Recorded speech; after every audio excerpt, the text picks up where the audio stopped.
And we're live. Welcome, everyone. This is our first film review live stream. And of course, as a project that critically analyzes sexual exploitation and prostitution, we had to start our film review series with Pretty Woman. And to go through this film's history and its different scenes, its plots, its creative director decisions, etc. With me today is Sabrina, my co-host from Down Under. Hi, everyone. Yeah, so I mean, Pretty Woman, again, it's the most famous movie about prostitution. It's also one of the most successful romantic comedies of all time. And as we'll get into, it's not really much of a romantic comedy, but clearly audiences did take it that way. And you kind of have to do a close read on the movie, right? So you and me, Sabrina, we got together, actually watched a lot of this movie in like 5-minute chunks and then like stopped and discussed. And I had a critical approach to the movie before, but that took it to a whole nother level, like really seeing the detail of how the, power dynamic between the characters is set up and such. So yeah, I'm excited to go through that.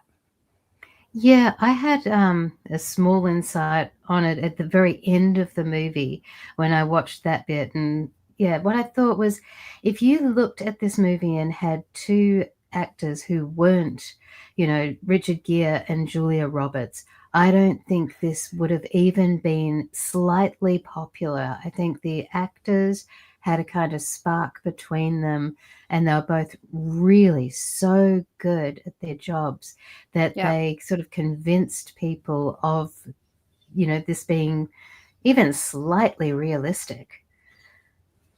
And the film went through, like many films do, various iterations. So they went through a bunch of people they could have cast. I think at some point they were looking at Robert De Niro to play the John. They looked at Meg Ryan, Winona Ryder, Michelle Pfeiffer. They could have cast a bunch of different people. It would have been a totally different movie. I agree. And whenever I ask people, like, why do you think the movie was successful? They were like, because of the star power. It's kind of inspired the script because the script is wild. And Oh, yeah. to go into a little bit of the film history here, so you can see on screen, J.F. Lawton is the author of the script, and he originally called this movie 3000, which is the amount that the John character pays the prostituted woman character. And it was supposed to not be a love story, but a dysfunctional relationship where both of them are beaten down by life and they find themselves in this, nihilistic dark vision of Hollywood, which is probably much closer to the truth for a lot of people there. And it doesn't end in, dating or marriage, but ends either in her like taking the money and going off to Disneyland. Some versions have talked about that, or it actually has him, reject her, throw her out of a hotel room or a car. And in the end, her friend, who's also in prostitution, actually ODs. That was the original script. And when you do a close watch on the movie, you'll see all the moments that were there to set up that plot instead of what we got. Yeah. That actually makes a hell of a lot more sense, especially the friend ODing, because like that would have actually showed two potential pathways that are both quite realistic in the sense of like one getting out because she goes, oh, I've got all this potential and I'm going to go to this other state and study. And it could have shown two very realistic pathways, one getting out and the other never leaving because that's where she dies. Yeah. Yeah, and we'll return to the topic of drugs again because it's not actually totally removed from the film. We're just kind of supposed to believe that Julia Roberts' character ultimately is like almost, well, one of the tiny, tiny few on the street who is not on drugs. Because that's something I found funny in a lot of the synopsis I read for the film, including like the streaming service where I watched it, where it says, so one of the synopsis said like, the film story centers on Hollywood escort Vivian Ward and wealthy corporate raider Edward Lewis. Vivian is hired to be Edward's escort for several businesses and social functions, and their relationship develops during a week-long stay with him. It's like, but escort, is that strictly a term you would be using from a woman on the streets? Right? It would be streetwalker. But like even the descriptions, they really want to name it. Another description said, Vivian is an assertive freelance sex worker with a heart of gold. What is a I've freelance seen that sex one. worker? Yeah, Meaning right? she didn't have a pimp. Yeah, but still, like freelance sex worker sounds so. This is such modern language to Oh, yeah, describe street absolutely. exploitation. It's kind of wild. Yeah. Yeah. Yeah, and just the fact that they even, couldn't even get that bit right. They've got one name for her, Vivian, that starts in a place that would never happen. There's like a working name and there's your real name. And then some girls even have their fake real name as well, which is what they tell the other girls. And nobody ever knows about their own actual name that's, on paperwork. Yeah, exactly. Like throughout the film, Julia Roberts' character introduces herself as Vivian to everybody, and that doesn't make any sense. It would have been one of the first things to learn, I think, before even getting in. I think even people who've never really delved into the topic of prostitution would know about the fake names. And also, I You should would say think that, so. well, might be one of the more known facts that people would change their names. But I should say Gary Marshall, the director, should know better because he did a lot of research for this film, actually talking to women on these streets of Hollywood. And because his wife was the head of the free clinic in LA, so she had those women as patients. He talked to them, Julia Roberts talked to them, and this mess of a movie still resulted. Like, I don't know if they were not listening or what was going on when they were having these conversations, but they consulted prostituted, exploited women on the streets of Hollywood Boulevard about this film. So it's kind of I curious. imagine they probably thought it was going to be really confusing and it might confuse the audience and snap them out of falling for the romance, because if the name is constantly changing, or if at some point she has to say, he has to ask, what's your real name? And then he starts using her real name or even a second fake name, which is more actually what would happen, then that would make it so much harder for the audience to fall for this idea that they actually fell in love inside of 1 week. Yeah, I think the film constantly walks the tightrope between trying to accommodate the romance and trying to keep minimal realism. It's a very, very strange mix of things that make no sense whatsoever based on how the industry actually functions. And then sometimes the reality sort of peeks through. But just before we kind of start going over the plot, I just wanted to mention a few more facts that I think might be relevant. So again, the success of the movie cannot be understated. It is one of the most successful films of all time, but especially in the romance category. And its ticket sales rivaled Star Wars, Jaws, Indiana Jones, and E.T. And it's Wow. It's so hard to believe, people really, really, really loved this movie. And it did earn Julia Roberts an Oscar nomination. And for additional context, at least 16 women have actually won an Oscar. That's excluding nominations for portraying a woman in prostitution. 16. So, Okay, that's a pattern. Yeah. yeah. I would say, I would agree that she deserved that. Not because the film was good. I actually think the film itself was absolute shite. But her acting in it was absolutely top-notch. Yeah. Yeah, I agree. And something to for the listeners who've heard our other live streams, we did 2 on the film industry just recently. Also, a little bit of context: Julia Roberts had done one bigger-ish movie before this, but she was really new. And I think one of the reasons, I should mention this: it was offered to multiple actresses who turned this role down because they considered it demeaning. And like now it seems to be pretty normal to portray women in prostitution, even to the point of having to shoot very explicit sex scenes. And there's some in this movie as well. But at the time, I think it makes a lot of sense. They took a relatively inexperienced actress with talent, as we'll all agree. But there were a lot of things that happened on set that were not in line with what we would consider professional standards that go into actually sexual harassment. So it makes sense, actually, as we discussed in a previous live stream, for this kind of role to pick somebody who's really young. She's only 20. Richard Gere's 40.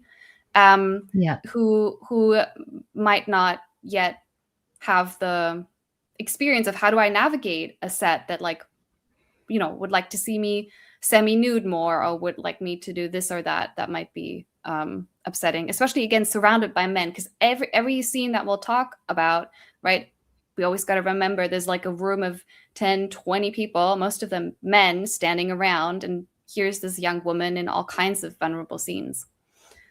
Yeah. And if you look at that picture, the way they have her dressed is almost the cliche that has stayed to this day, where it's often fishnets, thigh boots, some kind of mini, if at all. A lot of the time it's just lingerie these days, and a crop top, and showing as much skin as possible and trying to look almost, I guess there's a hit rock bottom gutter street look that is portrayed in articles online, movies, even just very brief scenes where it's in the background. That's the look. And I think most of that's actually come from this time era, and not just, this one movie, but also songs like Roxanne and the music video to that, and other things that were going on in the 70s and 80s. I actually haven't seen the music video to Roxanne. I should look at that. Yeah. Well, one final note on the movie poster. This is actually not Julia Roberts' body. They put her head on a body double. So this, like, as we talked about in our another film live stream, sort of discussing how Hollywood functions, both challenging scenes as well as sometimes, when a person, like, their face is not in the shot, you will use a so-called body double to stand in for them. It's convenient. Sometimes, some of this is about stunts, but not necessarily. But you also will use them sometimes for sensitive scenes or nudity. So this is not Julia Roberts' legs or arms. I don't know why they thought hers weren't fitting. This is actually a body double, and somewhere in my notes I have her name.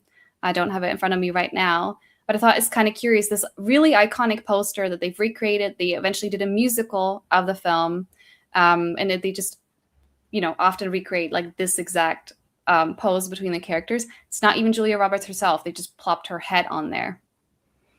Oh, and the pose of her holding the tie. It's like, this has been used 100 different times in, Hollywood, but it's the idea that she's in control, that he's her little lapdog, and that's like the collar around his neck. And if you actually watch the film, it is completely the opposite. He holds all the power from beginning to end. Exactly. Yes. Yeah. So yeah, I think we're ready to just jump into the story, and I'll be sharing some film stills. So anyone who's watching the video, you'll see some of these key moments. Sometimes it really helps to actually stop on a film and take the still, and because obviously it's gone in a flicker. So here, you'll see some that I selected to illustrate the film. And yeah, it opens with introducing us to Richard Gere's character, whose name is Edward Lewis, and he's this businessman, right? His company buys up other companies to then sell them for parts. And he's at this party, and we learn, he's got an ex-wife, he's got an ex-girlfriend, he's got some friend, there's flirtatious energy. We see like women want him.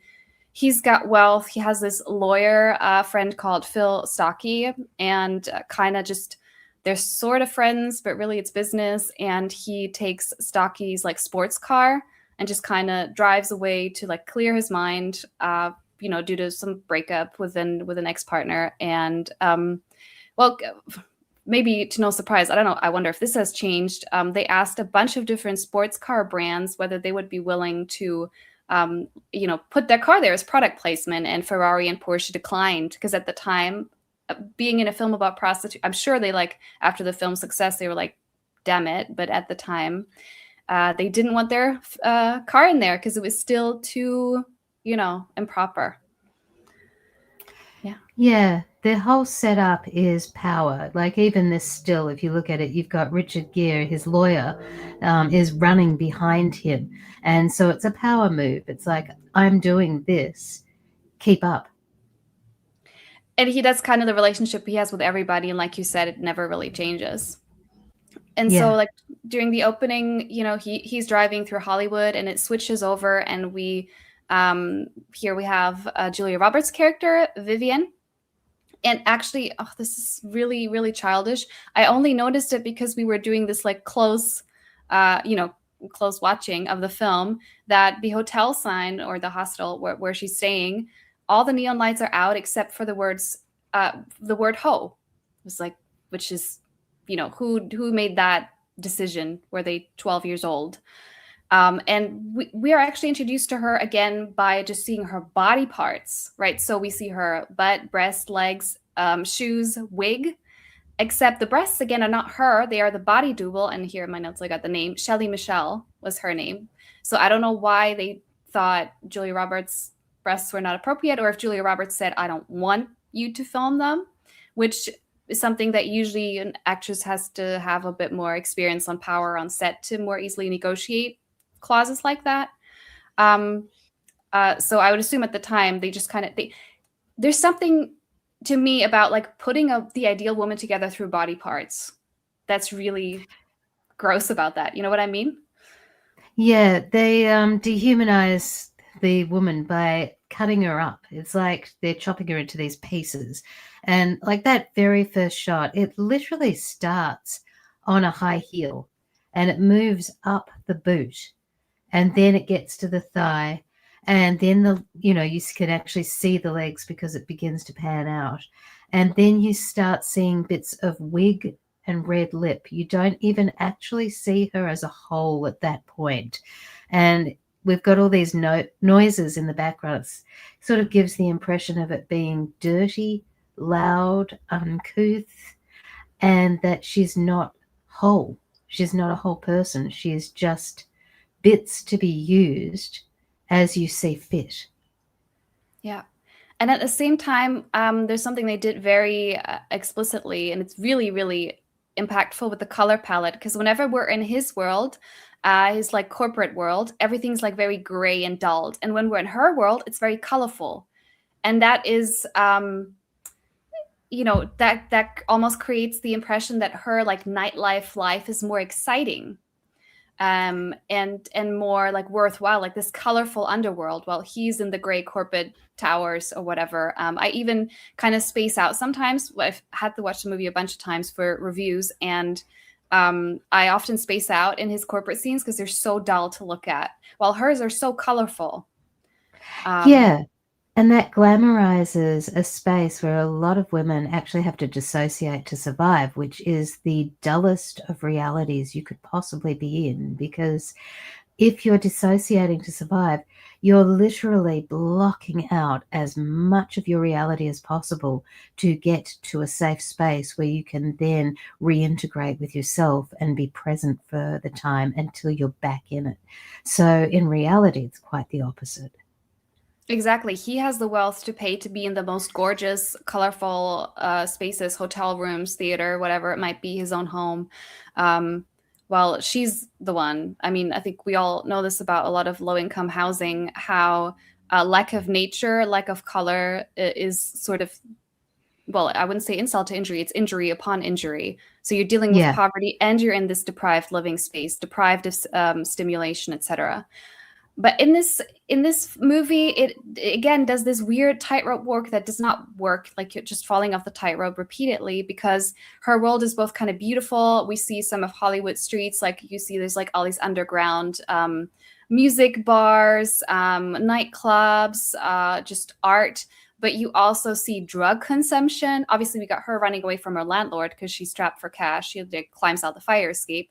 And actually, what Yeah. everybody forgets, there's a murdered woman. We don't see it, but we see tourists standing around taking pictures, and we see police and maybe news reporters, not quite sure about the exact group of people gathered, who are looking at a drug addicted woman who has been murdered and dumped in a dumpster that we see Vivian walk past. And you actually hear in the background behind, it's definitely in the background. It's not a foreground event, but they actually say street whore who, what was it? I've got it written down here. Oh, traded herself for crack. Dumpster whore traded herself for crack. That's the exact words that you hear in the background. Yeah. And this is immediately after the very first time we see Julia Roberts as a whole body, not just parts of a body. And what she's doing is shimmying down a drain pipe. So then she walks past this, and the way they're talking about this woman is like an object that had no inherent value whatsoever. Yeah. And she's got to be referenced a couple times more. And the purpose, well, actually, I know this for sure because I watched the director's commentary. They were talking about, okay, we have a prostitute lead. That's tough. How are we going to make her likable to the audience? She cannot be an addict. She cannot have issue with alcohol, substances. She cannot swear too much. But because we know this is real, let's juxtapose her to these women who are like that, which includes, which is you're going to see next. This is her friend Kit, who's also in prostitution. And we can see her in a nightclub. She's drinking. She's more erratic. She's with this guy whose name is Carlos, and we learned that he's a pimp or vying to be, and she owes him money. So we can see these women get predated on, but not Vivian. Vivian is smart. Like Vivian brushes them off. Vivian says no to the drugs, no to the pimps, because you just gotta say no, right? So that we can have a two-tier system with the hooker with a gold heart and the irresponsible ones who kind of, OD or get pimps or get murdered. This is the subtext. But not just subtext. The director says to make her a sympathetic, quote unquote, prostitute, she's cannot have these qualities that would be statistically, or these realities that would be statistically realistic for a street exploitation setting. Yeah, they did actually name that murdered woman later in it. There's a guy, a bartender, and a guy who's having a conversation, and her name was Anne Marie, but even they said, oh yeah, she was a crackhead flake. And so it's like even they set up this juxtaposed, like the good ones and the bad ones, and oh yeah, it doesn't matter with the bad ones. Yeah, I think other times they call the woman Skinny Marie. So she would have been emaciated by the violence and the addiction, which we don't see. We don't ever see the face of a woman who's been visibly impacted by addiction, because again, that would kind of spoil the romantic comedy. But they don't want to get too close to reality. Yeah. I once watched this film with a group of abolitionists, and then we discussed it. And I said, like, to the audience, do you all remember the scene where we learn about the murder? And at the end of this 2-hour movie, the entire audience had forgotten. Like, it's there, it's not there. It's brushed over as though it's really only setting up that she's in a very impoverished part of the world, he's in a very powerful part of the world, and they're opposites. That's really all it's there for.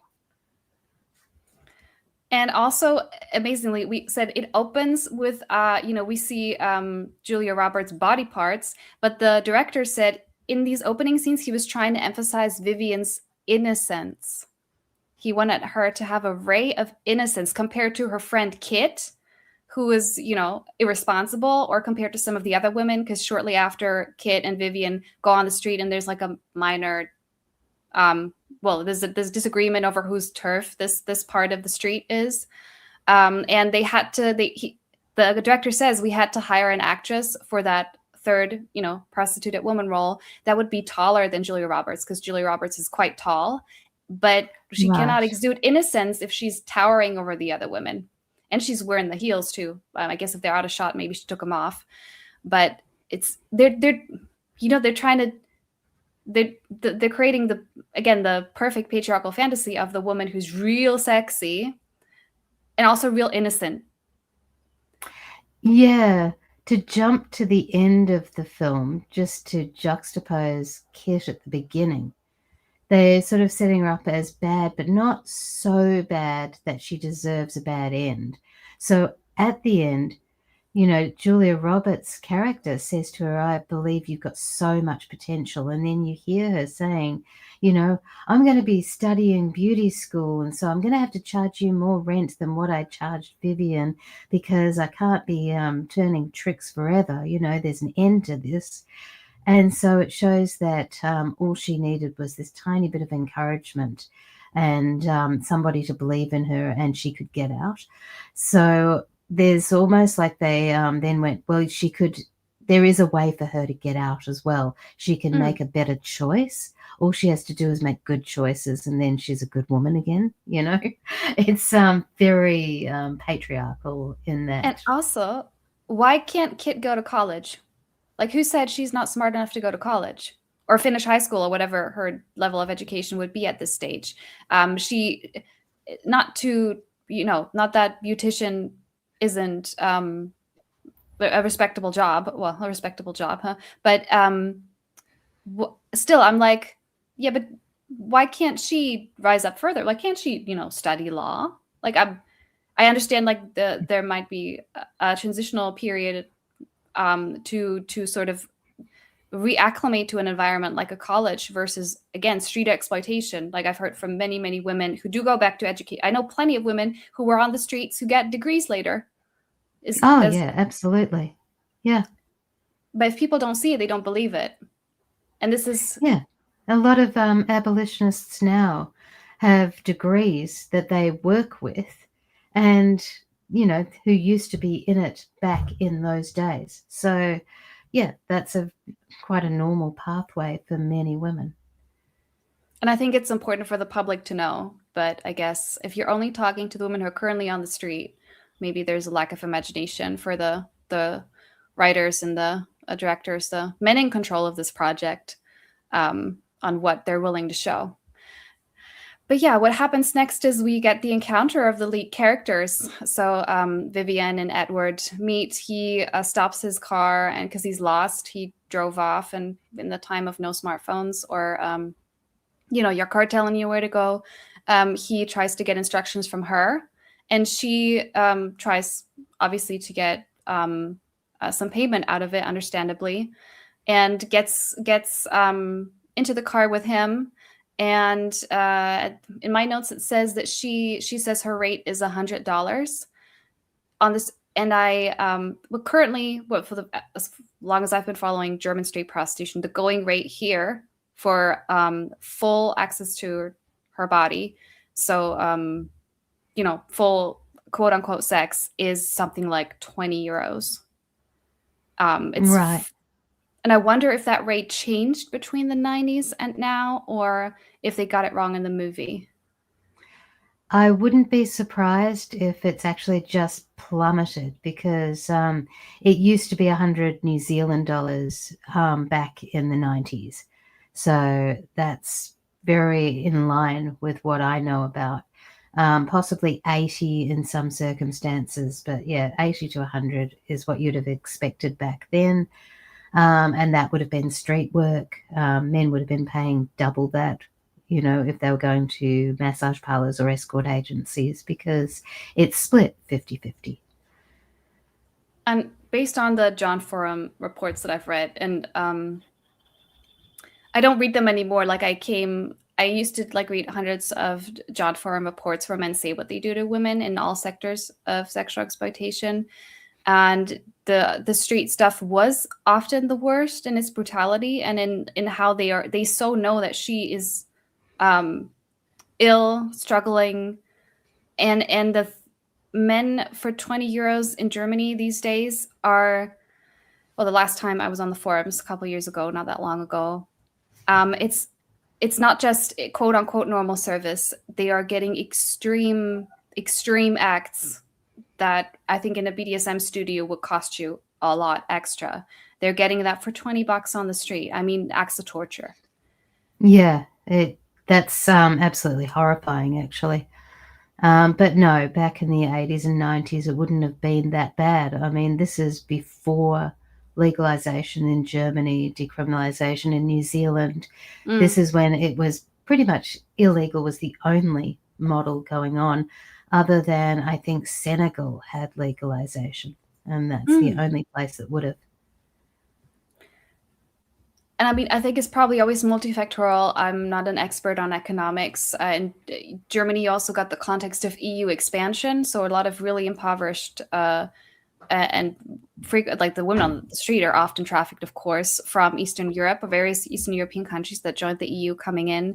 But yeah, as far as I can tell, it's the global story of legalization and possibly some additional factors lead to absolute price decay.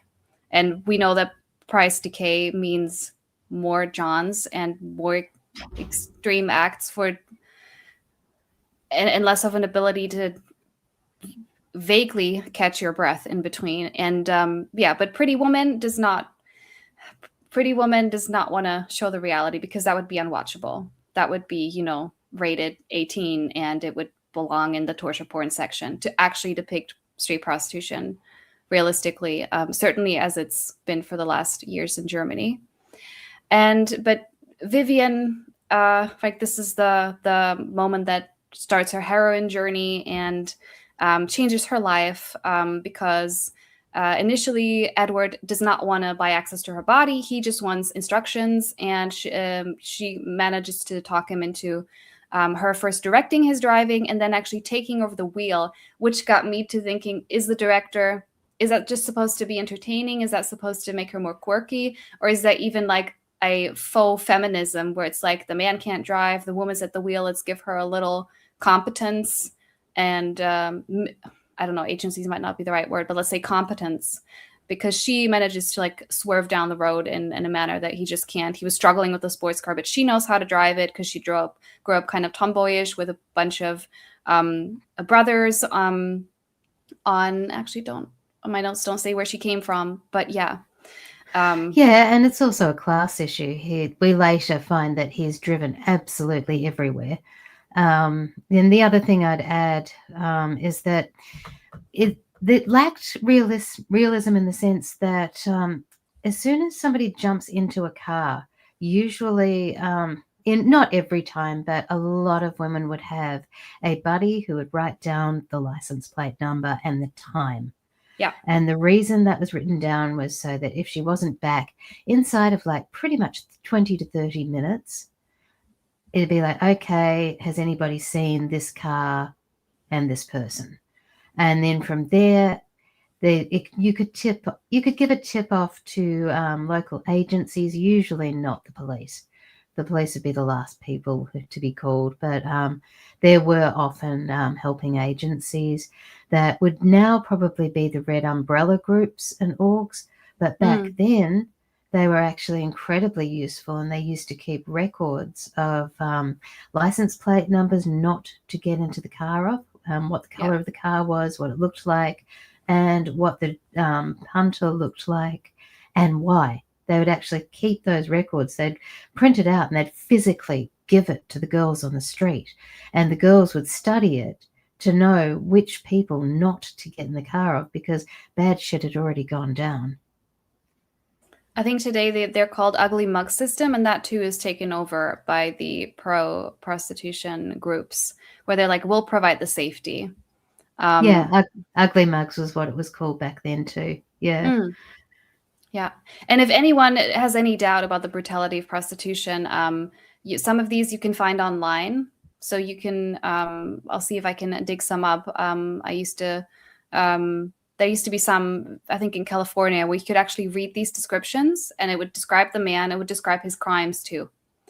And anyone who's got any doubt about what street prostitution is like, you can just kind of read about these men. And the other part I just want to mention before I move on to the next scene that I got from watching the director's commentary, Gary Marshall, the director, says, Julia Roberts actually fainted while shooting this car scene because she had been eating, according to him, nothing but tuna fish. So she's got this, which doesn't surprise me, she got this film role that's all about her body. Now, again, we mentioned it's about her talent too. The way she is able to, obviously, the acting craft requires your body, but it is an obviously very objectified role. So I'm not surprised she's got all these like skin tight outfits. So apparently, at least for some period of the film, she was surviving on eating tuna fish only. And Gary Marshall thought that was a fun fact. While I don't want to like throw out a diagnosis on somebody I don't know. This does not mean necessarily prolonged disordered eating, but it's at least temporary disordered eating. And what Marshall should have been doing is like, how did we create an environment where a young actress felt she needed to do that? Which doesn't happen, of course. Yeah, because to get her caloric needs, she probably would have needed to be eating like 1.6 kilos of tuna a day. So there's no way she was getting that. And the point would have been so that she looked thin for the movie. Yeah. Yeah. I've done just very like independent, non-professional film shooting, and that too is incredibly exhausting. Like you easily sometimes shoot for 10 hours plus, and you got preparation and you got to well when it's independent, like everyone's kind of actor and crew, then you got to stay there for the cleanup. And so actually getting everybody fed and watered is a logistic nightmare when you don't have a professional setting. But I just remember how taxing that was on the body. And then I actually read descriptions from professional actors, and for them too, filming is so taxing. It is so, that's why some people love it, like the adrenaline pumping of being in front of the camera and doing your craft. But it is, you really, really, really need to be fed and watered. You can't have your actresses collapsing. So yeah, just this is kind of a first hint or of many of how the treatment of Julia Roberts at the set, in as far as I can tell, was well, there's problems, to put it mildly. Yeah, It'll because get you more can bet serious that later. Richard Gere wasn't doing that. Mm-hmm. I was just looking at my notes, and actually she says to him it's 100 a night. Mm-hmm. And I put, no, that's stiffing her proper payment. Back then it would have been 100 an hour. So that's actually something that they got wrong by, I think with a night, it may be like, if it's late at night and you're leaving first thing in the morning, maybe as low as 450, but it's more likely to be 600 to 800 for the whole night. Yeah. Just to put that out there. Yeah. But yeah, the next scene, they go to the fancy hotel, and she looks like she's never seen a hotel before, which is absolutely ridiculous. And the bellboy is looking at her like he's a 3-year-old and somebody yelled bum. It's like it's incredibly juvenile. That entire scene of like going into the hotel, because he ultimately decides he didn't just want directions, he does want to buy access to her body. And yeah, exactly, it's she walks in like she's never seen a hotel in her life, and kind of is just provoking all the people there, like as you can see in the film, still doing everything she possibly can to attract attention. And as you know, we were watching together and you were telling me this is women in prostitution are in hotels all the time, and they are masters of discretion, because otherwise hotels would throw you out, or the most of the men want anonymity. And it's, I think it does this maybe unintentional, is it, well, we can wonder if it's intentional characterization of Richard Gere's character, where I feel like this is a form of exhibitionism. Like he almost he encourages it, he laughs about it, he doesn't undermine it, he enjoys it's it. a power play. Yeah, exactly. He tells everyone, by the way, this is your fancy hotel, but you can't make me remove my quote unquote hooker. You're all just gonna have to deal with it. I'm so wealthy, I can do what I want. Suck it up. It's a power play for him. But no, but there used to be a thing called escort jackets. It was something that it was like one of the first purchases you would buy is an escort jacket, because it meant that you could go to these fancy hotels. And if you can go to the fancy hotels, then you can charge more.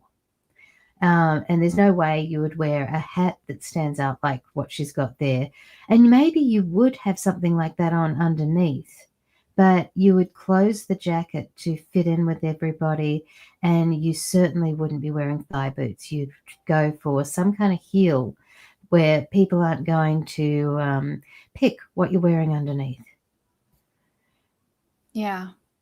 Now, under the circumstances, she didn't know she was going to one. So, okay, fair enough. But that stance, absolutely not.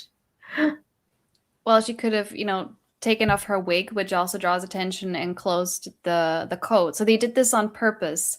And it's Yeah. again, it's his characterization is all over the place. Hers is too. She's supposed to be innocent, but also she's a pro, but also she's inappropriate in public. She's all of those things at the same time. Like her characterization is messy, very, very, very messy, and it'll continue to be. And the other thing, Childlike. yes, yeah, yeah. She's infantilized through the whole thing. Even at the end, there's an infantilization to the way she's going about trying to give her boundaries. But I'll go into that later. But I just wanted to put it out there that the infantilization goes from being juvenile to being a more sophisticated way of infantilizing her. Yeah. And so back in the hotel room, she kind of wants to get things over with pretty quickly. Here we can see her holding out some condoms, which, by the way, are product placements. Well, the colorful ones are from the Free Clinic, again, where Gary Marshall's wife worked. Again, if you wanted to do real research on prostitution, which he claims he did, but again, many moments where it seems like he didn't. And then the gold one is actually product placement. So the entire movie has a bunch of product placement in it. And one thing I sometimes have done when I give presentations about commercial sexual exploitation is I pick like some still from Pretty Woman and I Photoshop a different, as we discussed, even a different actor would have made this a different movie. But in the real world, who might be in Richard Gere's place? Well, Jack Nicholson hired a woman in prostitution for $1,000 a night, actually, and then beat her to the point that she almost lost her eyesight. We got Donald Trump. Imagine not Richard Gere, imagine Jack Nicholson or Donald Trump. Yeah, and it's not safe and nobody cares. And no matter how fancy those sheets are or the front lobby is, absolutely nobody is coming up if they hear anything because it's not their business, and that's what they're being paid for, is to ignore everything happening in that room. The only thing they care about is that there's no dead body to have to ring the police over the next morning when the cleaning staff go in there. Yeah. And I think the other point of showing the condoms is, again, to sort of pacify the audience and go, look, she's one of the good ones. You know, she's clean. You can, for the men, you can find her attractive because she's not diseased. And for the women, you can ease up a little on your discomfort about anything happening because it's safe, right? A condom makes it safe. Oh, yeah. And because he's wealthy, he's obviously a good guy. When in actual fact, the class of person in terms of socioeconomic class does not guarantee any form of safety. There's just as much violence at the top, in the middle, and at the bottom. Yeah. Yes. I think all it does is change the feeling that the man has of being owed, and how much he thinks he can get away with is really all that differs. I've previously done a live stream that I can link in the description once this live stream is done. I'll put some sources where I quote a bunch of real world examples of high-end prostitution and, crimes committed in that sector, and including like quotes from women in high-end so-called escorting about what that's really like. And they emphasize the entitlement just over and over, including also a former madam who said, like, well, these are the men who like really, they have very specific ideas of what kind of body type, what kind of acts, and if they don't get what they paid for, there's hell to pay. And if any kind of assault or violence happens, well, he's got the top lawyers, which we know obviously Edward Lewis has, because like his lawyer is his only friend. So we know, he's got the top lawyers at his beck and call. And yeah, what happens next is that, again, she seems to want to get it over with quickly, right? Not waste her time, not stay too long. But he is like, no, let's talk first. They don't really talk. He just kind of flaunts his wealth. He orders champagne. He orders strawberries, which, by the way, the hotel they filmed it in, to this day, you can, they filmed this on a set, but you can actually hire a suite at that hotel that is supposed to look closer to the set, and you can get Pretty the Woman champagne. room. Yes, you can sleep in the Pretty Woman room and get your champagne with the strawberries. And again, like the I don't know, the waiter or whoever like brings the food is, again, totally, like you said, like acting like juvenile. yeah, like a teenage boy on hormones who's never seen, you know, a woman before, who's totally irritated, and she's also um, doing everything she possibly can to attract attention, which Yeah, because again, there's 1,000 seats in there, but she sits on the floor. Um, oh yeah, Gary Marshall said he chose her to sit anywhere but a chair to show her nervousness. Um, Yeah, I did notice her body posture. She actually, if you look at it, she goes from raising her shoulders and slightly hunching over whenever she's uncomfortable or trying to portray nervousness. And then she will lower her shoulders and open her chest and sort of stand more tall whenever she's fully comfortable with this scene or what's, she's meant to be portrayed as in her element.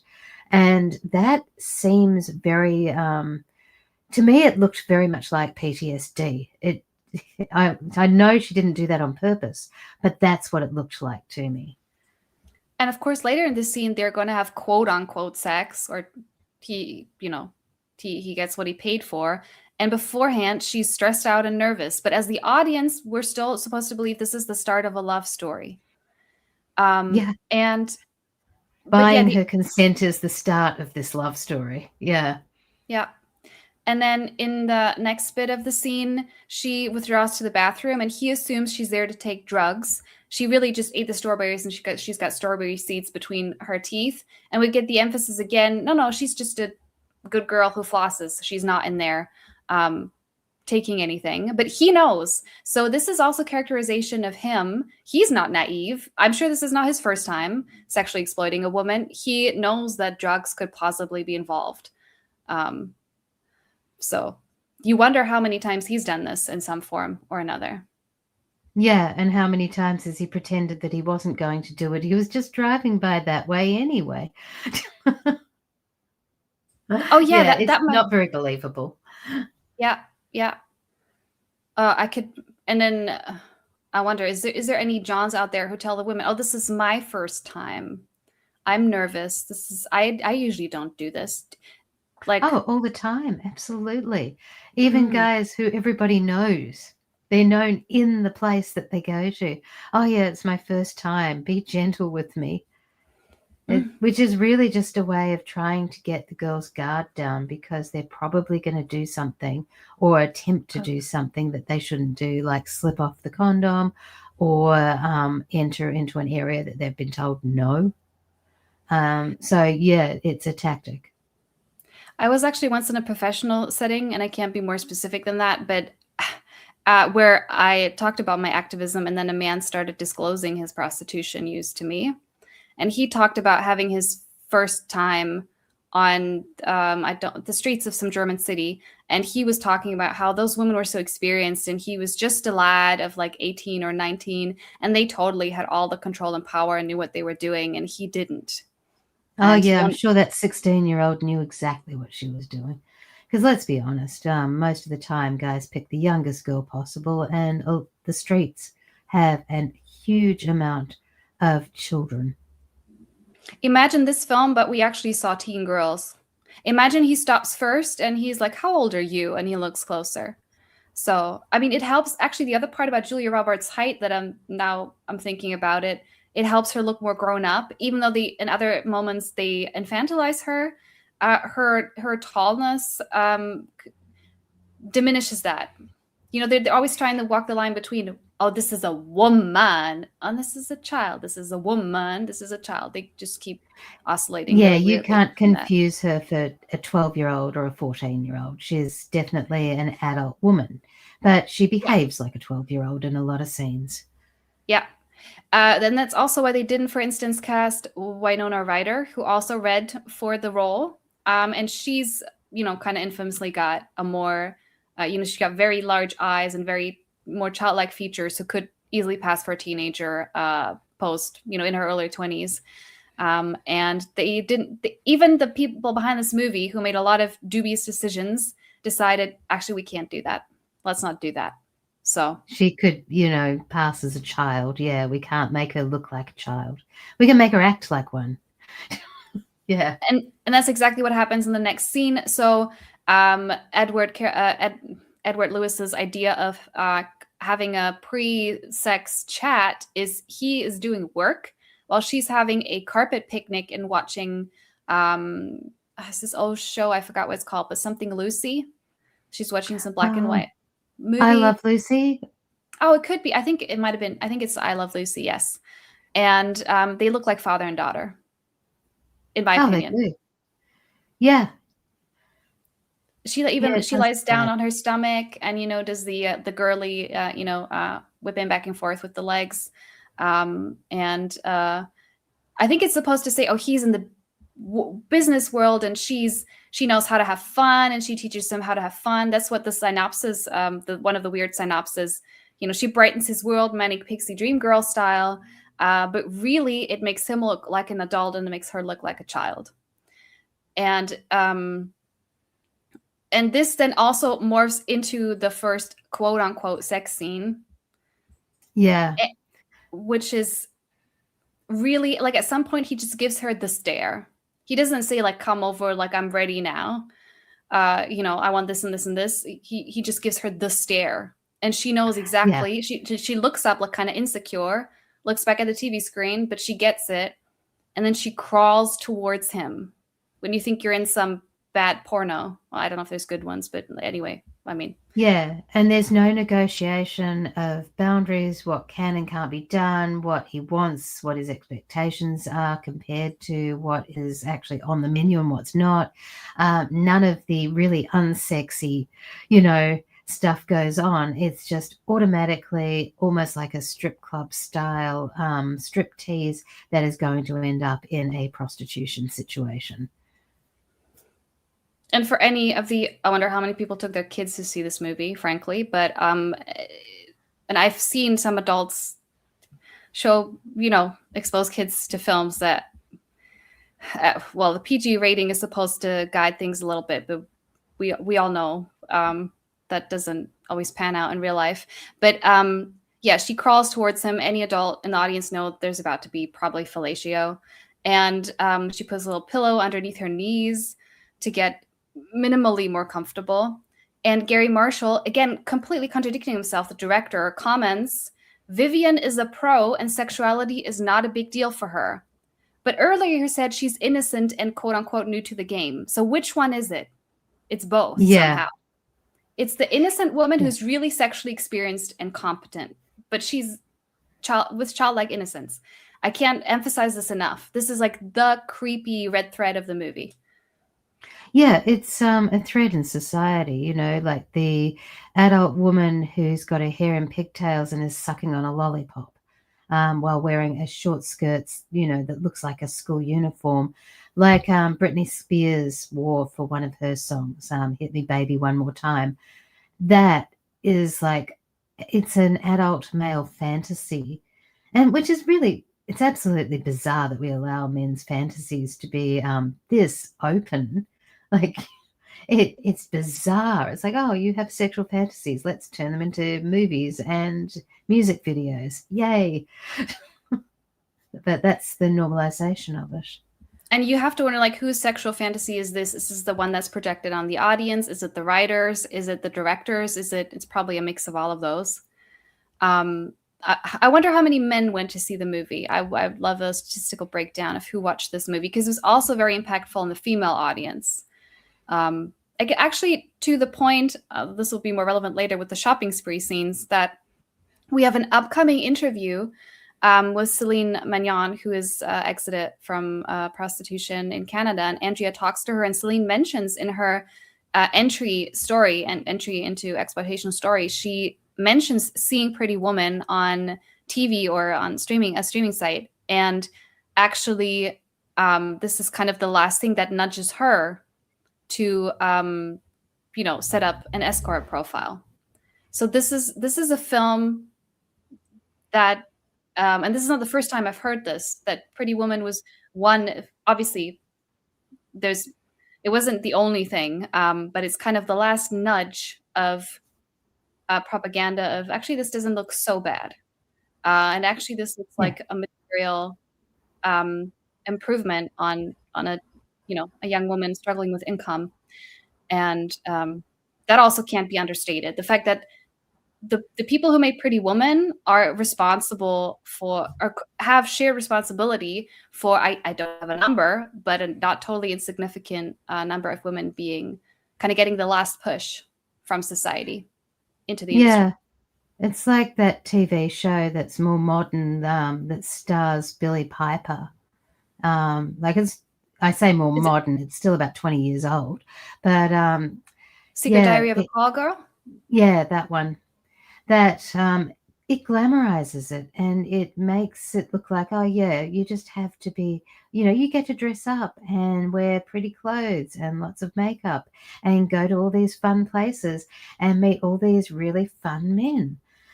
It literally shows that 99% of the time, I think there's only one violent scene in the entire series. That has like multiple seasons, right? 3, 4, 5 seasons. 4, I think. Yeah. Yeah, and it was based on the woman who initially wrote it. I think she was in prostitution for about 3 months, and it was never even like that. But she wrote it under a pen name, and then her real name came out. And it sort of came out that she actually didn't have that kind of experience at all, that she just worked in a brothel for about 3 months in a very smaller part of London, and while she was studying. So she never, ever had that kind of glamour.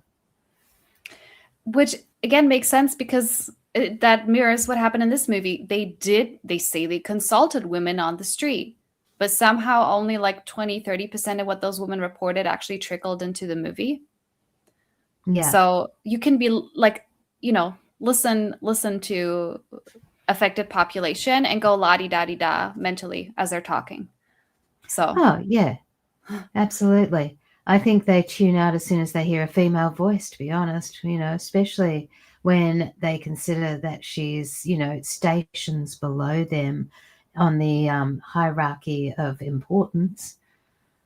Yeah, especially Hollywood producers have a bit of a reputation. Itty bit. Next scene is the next morning, and we see her real hair come out. She's getting more comfortable, quote unquote. And he has prepared this lavish breakfast. He flaunts his wealth again. He has ordered everything on the menu. And I should mention this. Early in the film, Kit, her friend, said that she was hungry. So they are struggling for grocery money. And here he is buying everything on the breakfast menu when she doesn't have enough to eat, which shouldn't be a wholesome moment or a funny moment. It's a fucked up moment that she doesn't have enough to eat and he can order whatever, and what doesn't get eaten gets thrown away. And again, she doesn't, like, I think she sits down, like, hunching her her knee under her chin or something. Again, like she never sits normally, which is all supposed to say she feels like she doesn't belong. And yeah, she has some of the food, and she says she slept so well. She's not slept that well in a long time. And I remember when we were watching it together, you saying you do everything you can to avoid being asleep with an unpredictable John next to you, which is when they're all unpredictable pretty much. Yeah, it's a standard thing. You do not go to sleep with somebody you don't know, because you could wake up in any situation. Not only that, but if he's paying and he wakes up in the middle of the night, he's going to expect to be able to do what he wants. So you actually have to manage that situation. Isn't the point of kind of paying for the whole night is the men expect to go as many times as they would like. That's certainly what John's in Germany figure that means, and they get really mad when she says, "Well, I'm sore now, or I need a break, or can we do a non-penetrative act instead?" It's like, "Yeah, but I paid for the whole night. That means as much as I physically can go, you must endure it." Yeah. Yeah, and guys could also be taking Viagra, so that women can find themselves in very uncomfortable situations. So there's a lot of reasons that you wouldn't want to be asleep. And speaking of drug use, the John drug use can't be understated, right? They're on alcohol and all kinds of substances. right? And as we talked about in several drug-related live streams, some substances can make it harder for him to quote Yeah. unquote perform sexually, and And then it's others her will fault. exactly, and then others will make him last longer or have more energy, which again makes it harder for her. I think cocaine is one of those substances, if I'm not mistaken, which would be a favor among like I don't know, he's not a banker, but like some corporate ghoul. Is a favorite Yeah. drug, if I'm not mistaken, to this day. Yeah, it's because they can afford it, whereas, further down you go, it's going to be more likely to be speed or something like that. So, yeah, or weed, and if they get a body stone off weed, then it's not going to happen. And that will be her fault because she's not good enough, when in actual fact, there's just a drug making it impossible. Yeah. And what happens next? As they talk during breakfast, we learn that his business deals in billions, which is relevant because in a little bit he's going to offer her some money. And then he says, like, I don't own billions. Like Elon Musk says, like, I don't have $1 trillion that I can just withdraw from. Yeah, okay, but you still deal in astronomical sums that would be, even a fraction of that would be life, setting her up for life pretty much. And so we learn about the degree of his wealth. She also starts sharing about her personal life. She didn't finish high school. She left after the 11th grade. Then he shares back that he's estranged from his mother. And he also compares himself to her for the first time. And he says, like, neither of us builds anything. You and I were so alike because, none of us make anything. And this is a comparison they'll return to again and again. And it gives me a headache that he would do that and compare himself to her like that. Oh, yeah. And he's not even thinking about her reality whatsoever there. Because, okay, she's not building something, all right. She is building people's egos. So, and she's also having to denigrate her own at the same time and push down every feeling she has to center another person and his fantasy of what she's meant to be. And that's not something we're not seeing in this.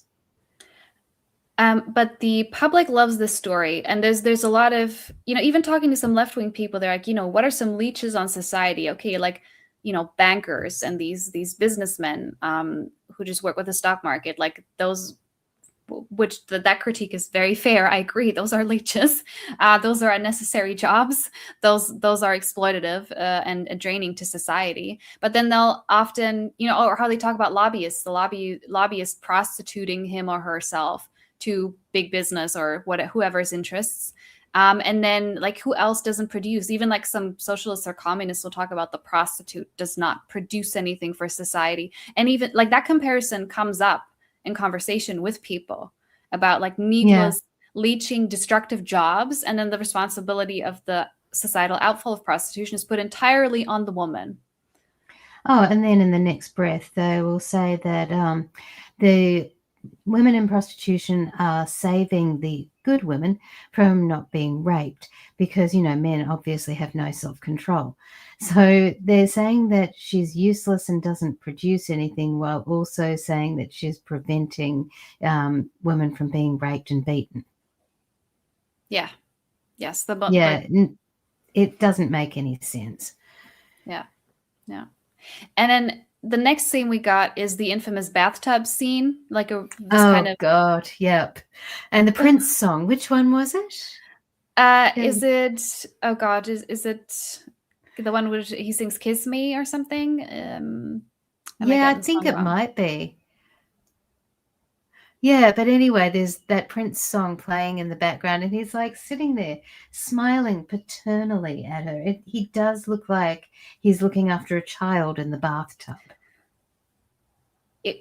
I really think, that's kind of the body language between them pretty much the entire time, with very, very little exception, except where she suddenly becomes motherly, as we'll get into. Fortina in the chat is saying, I just need your extra time and your kiss. Yeah, and then she does the thank you. Yeah. Now I got the song playing in my head. And yeah, this is where he talks to her about what he's willing to pay. He says, would she be willing to stay for a week? And he initially offers $4,000 or she says 4,000. He haggles her down. The guy who deals in billions haggles her down to 3,000, which is And kind she's of over the amazing. moon about it. And he says It's you'll get new crazy. clothes. Yeah, yeah. Yeah. Like $3,000, even back then, really wasn't that much. Like, it was certainly a large sum, but when you think of like a whole week where you can't do anything you want to do, every second of your time is about somebody else, and it involves your body being used as well. And there is no way known, anybody can tell me, that a wealthy man paying for a week isn't going to expect absolutely everything on the menu, no matter what. On Like, demand. that is the kind of, on demand. That's the kind of thing that you would have to be so straight up about before you even negotiated money. I remember there was a really powerful interview about this. I've forgot the name of the podcast. Unfortunately, the interview had to be taken down, but it was with a woman who was dealing with billionaires. She was in that kind of level of prostitution where you would go, she made it, quote unquote. And she talked about having to like accompany men on holidays. And she said, this was like being stranded in a foreign country with this man where you don't know anybody. You can't afford your own ticket back. He's got the tickets. Yeah. He got everything. She said she would hide in the bathroom just to catch a breath because she was performing for him 24/7. She struggled to sleep, as we talked about. And when she Yeah. was awake, she had to be at his beck and call. He would be on her for days, wanting to spend 24 hours together.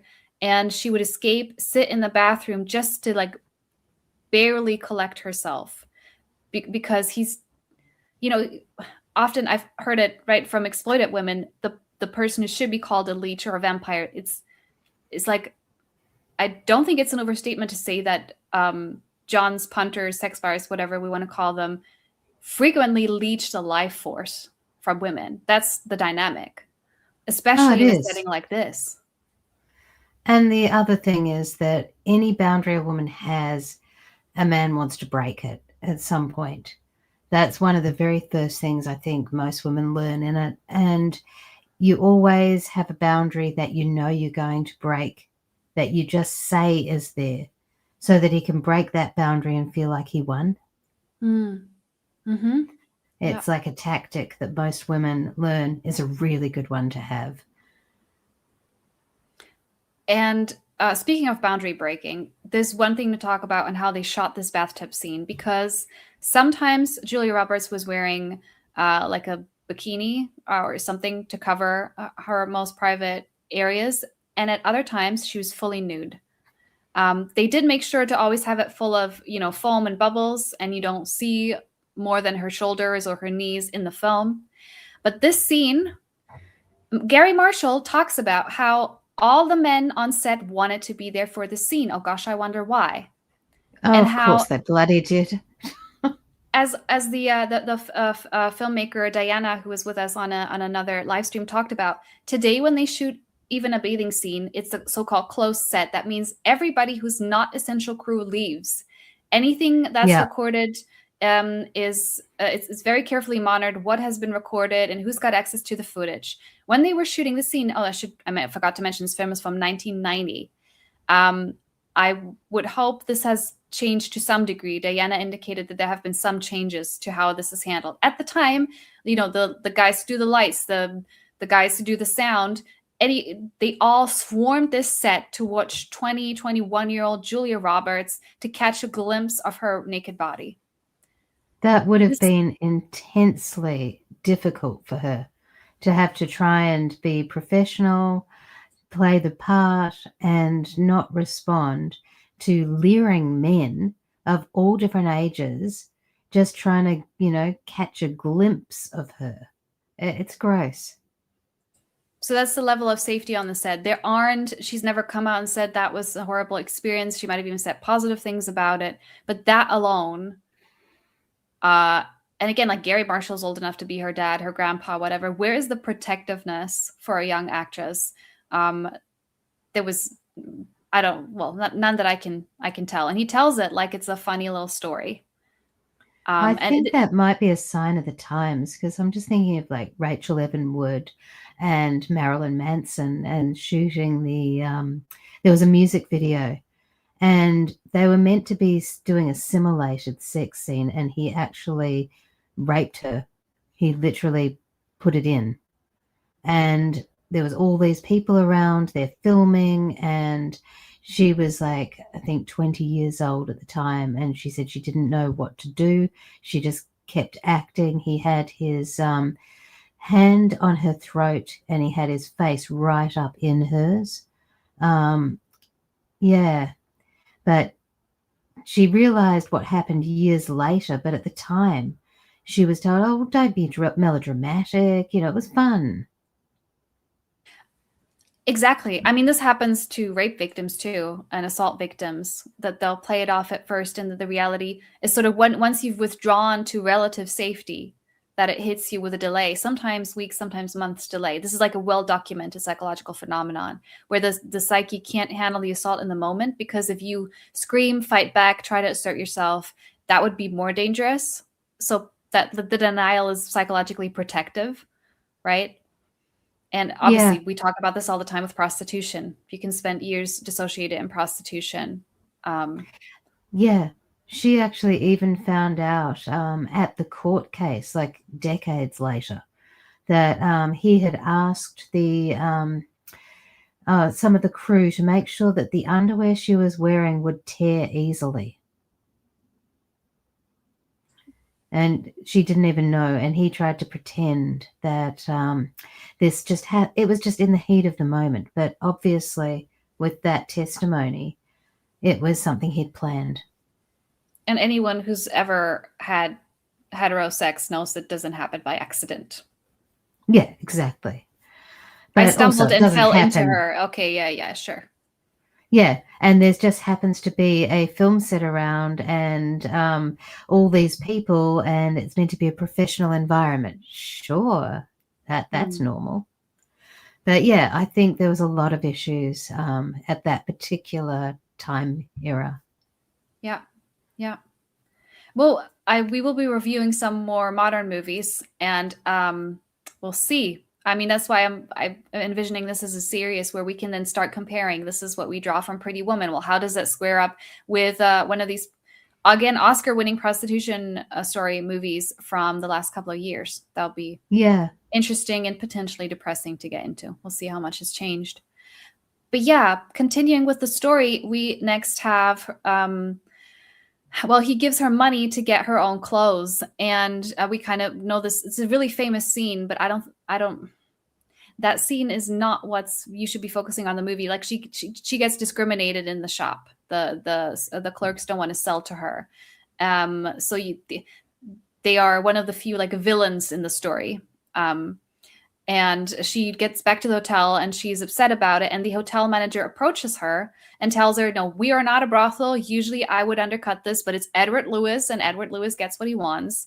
And so can we come up with a cover story? And he suggests, so you can be his niece. Yes. Which again is creepy. So even the film itself says like the plausible story is that she has to be from another generation.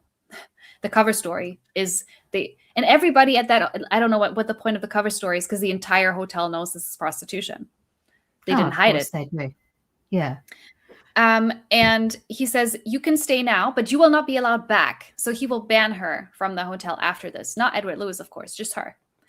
So I guess next time Edward Lewis has to bring a different woman. And she gets pretty upset. She's worried he's going to call the cops. She at some point she also takes all this cash that Edward gave her, and she's crumpled it into this ball, like she has never held cash before and doesn't know how to store it properly. That's right. Yeah. Oh, it's weird. And yeah, they use the word intriguing to describe her at that point in time. And the fidgeting, the first time we hear about, she fidgets all the time, I think is mentioned somewhere in this scene. And it's pointed out by this guy, and then later by Edward. And he's just all through the movie mentioning her fidgeting. Yeah, I think everyone on set kind of knew what they were doing. But well, this is Vivian's lucky moment because the instead of kicking her out, the hotel manager says he will, my fair lady her, Pygmalion her, teach her some dinner etiquette, etc., so she can get ready for the business dinner that Edward has planned. And he becomes a sympathetic character. Only the Gary Marshall, the director, mentions that the actor here, oh, I don't have his name in front of me, Hector. I think the character might be called Hector. He ad libs when he first sees Julia Roberts' character come back from the shopping spree in a new clothes. He ad libbed "What a behind," but Oh, I missed that. oh, that's because it's only in the director's commentary. It was cut out of the movie, and because they almost have a daughter. Again, speaking of daughter father, they have a daughter. They have a less creepy, or I wouldn't say it's not overtly creepy father daughter dynamic. The Yeah. manager and Vivian, and if he had said "What a behind," that would have destroyed that dynamic. So that I'm sure that's why they cut that. But that's what the actor ad libbed. So right. this is who she was on set with. Yay. And this is then followed by the dinner scene, which I think is just one big humiliation ritual. So he's again flaunting, he's flaunting a beautiful woman to his business partners. Edward is planning to buy their company and take it apart. They don't really want to sell it. They want to come to a different deal. He has her there again to show off. She has not learned dinner etiquette within like an hour and messes up. I think they serve escargot and the like shell goes flying off the table because she doesn't know how to eat it. She doesn't know what to do with it. Yeah. He put her in a situation where he knew she couldn't possibly pass for upper class. And he finds it funny. He smirks about it. It's entertaining to him. Yeah, he does. And he's saying things like sit up straight to her, like she's a child. He will do that constantly. There's later a scene where he tells her to spit out her gum. Stop fidgeting. Remove your gum. She spits it on the floor. He like looks at her bewildered, like a father, constantly through the entire movie. Yeah. Yeah, but it's all about power, and I think he gets off on the power. I don't think he's actually interested in her at all at this point in time. Like, he's not genuinely charmed. We're supposed to believe she comes in, she's this ray of sunshine, because street prostitution, that's what it does, makes you a ray of sunshine. And his dark, dull life is lit up by this Wonder Woman. But he is not like curious, observing. You can write a story where one character is cynical and kind of in a dark place, and this happier person cheers up their life. I don't think that a story like that couldn't be interesting or handled well. But this is not this story. And why would it be the impoverished, prostituted woman who would be the carefree, joyous one and not the billionaire? Like, what? That's a turnaround, isn't it? And at this dinner, like, he tells I'm going to take apart your company, like, I'm going to destroy you, blah blah blah. It's not the exact words, but that's the gist. And then again later, he says to her, "You and I are such similar creatures. We both screw people for money." Yeah, that is so gross. Because anyone in prostitution, just outright, isn't screwing anybody for money. They're being screwed, and their compensation is the bare minimum amount of money that the punter can get away with to make himself feel like he's not a rapist. Yep. The bath comes up again. The bath is a recurring motif. We don't see her scrubbing herself off after, whatever he did to her. These baths are always joyous, right? These are... Oh, yeah. Because that's the way women in prostitution feel. They're just like, so overjoyed at the sex they just had done to them. And yeah, so now she's behaving a bit more like the Japanese kind of escort service is expected, which is to bathe him. Yeah, the soap lands, right? This is what prostitution is technically illegal in Japan, but you can get up to the point of penetration. You can get away with it. And so they have these soap land. The brothel is called a soap land, and you get washed, but you're fully nude, and the woman's fully nude, and Yeah. of course, all kinds of exploitation and torture happen there. But yeah, the washing is a big point, and Yeah. they do a little therapy session in the bathtub. Oh, what did you want to say? Oh, I was going to say, in one place that I worked, we actually had a room for that. And there was one time where the music was really loud. It always was. And in between songs, I heard something that sounded wrong. So I went to the reception, and she got the master key, and we went in there, and he was holding this woman's head under the water, and she was fighting to get up. And that, it was pretty much just luck of the draw that the music stopped for long enough to hear something, because otherwise she would have been murdered that night. Oh my God. So they're incredibly dangerous. Any kind of spa is incredibly dangerous. I hadn't even thought about that. So like 10 years into engaging with this topic, I still have like a base naivete sometimes. I mean, I've heard several times about the pillows, how brothel owners sometimes, there's one brothel owner interview where he says like, we don't have pillows because the men keep trying to suffocate women with them. But of course, a bath, what can you do with a bath? You can drown a person. That should have been obvious to me. Yeah. Yeah. That's horrific. It took both of us to grab hold of him and pull him off her. And then we're screaming as well for help. And eventually other girls came in, and you've got girls in high heels and, pulling this man off. And it was actually really hard, like even multiple of us to get him down. And we were, throwing fists. Yeah. Well, I've done some research on Germany about the femicides in the industry. And a double femicide, a man fighting off multiple women, comes up again and again. So it's actually not enough to have like a partner, like two women sharing a flat. Therefore, you're safe. No, one man can take down 2, 3, 4, 5 women successfully. Yeah, it's a bit of an illusion, but it's still better than being on your own. And also, you can be in the middle of nowhere with no objects to use. Men can kill women with their bare hands. This is a really depressing reality. And this is and the method of femicide in these German cases repeatedly is strangulation by hand. Yeah, and this room that this particular incident happened in had a panic button. But here's the thing, you've got to be able to get to the button. And these guys, they know where it is. They're not stupid. Any man who wants to do something like that will have been in that room before, learned the layout, and will be there like maybe the second, third, or fourth time by the time he actually does something. And for any possible naivete in the audience, most of what I share about my knowledge of the industry is from studying the legal German industry. So we got panic buttons over here, and it hasn't stopped the femicides in the brothels.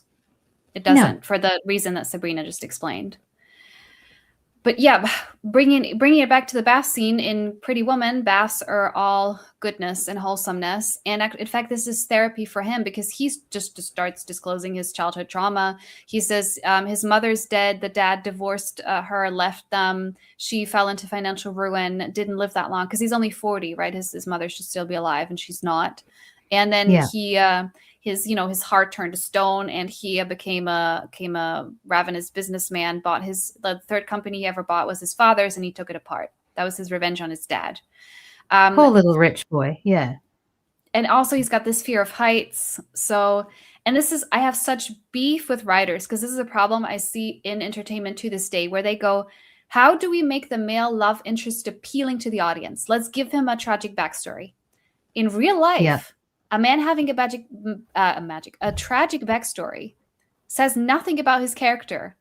You can be having a tragic backstory does not make a male or female character lovable, likable, a good partner. It just means they have trauma. And as we know, men or women can respond to drama by becoming narcissistic, abusive, selfish. He's got all the indications. But we're supposed to believe he's made himself emotionally naked in front of her by telling her this. Abusive, manipulative men tell women their tragic life stories all the time without actually losing an ounce of power. And I feel like a Oh, lot of writers don't understand this. They keep writing these stories.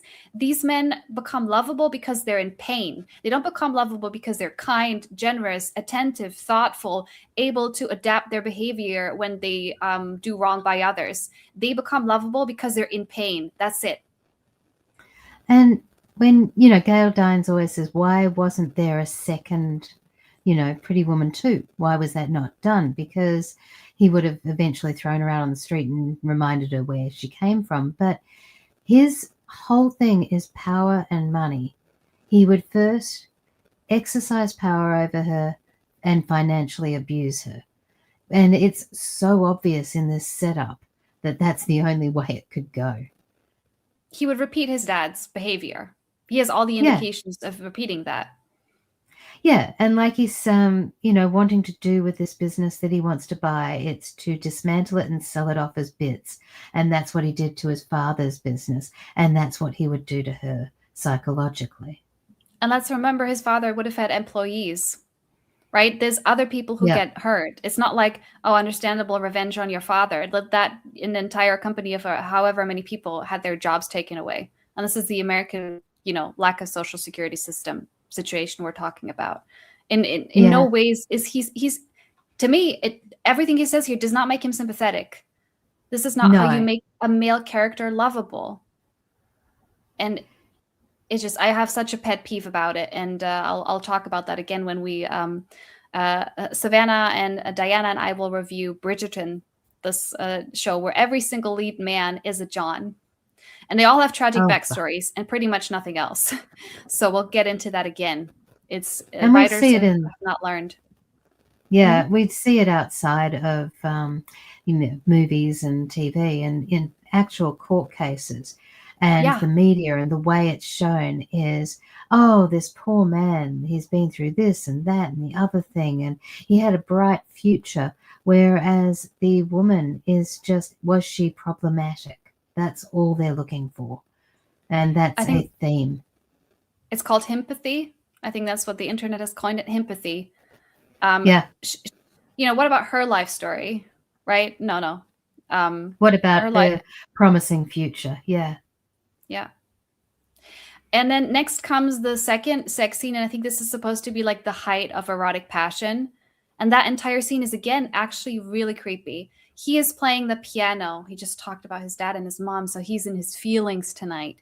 Often the film has been described as two lonely people ending each other's loneliness. And he's sitting at the piano. Of course, the musicality is supposed to make him attractive. Again, his feelings. Oh, he's got feelings, right? He's not a man of stone.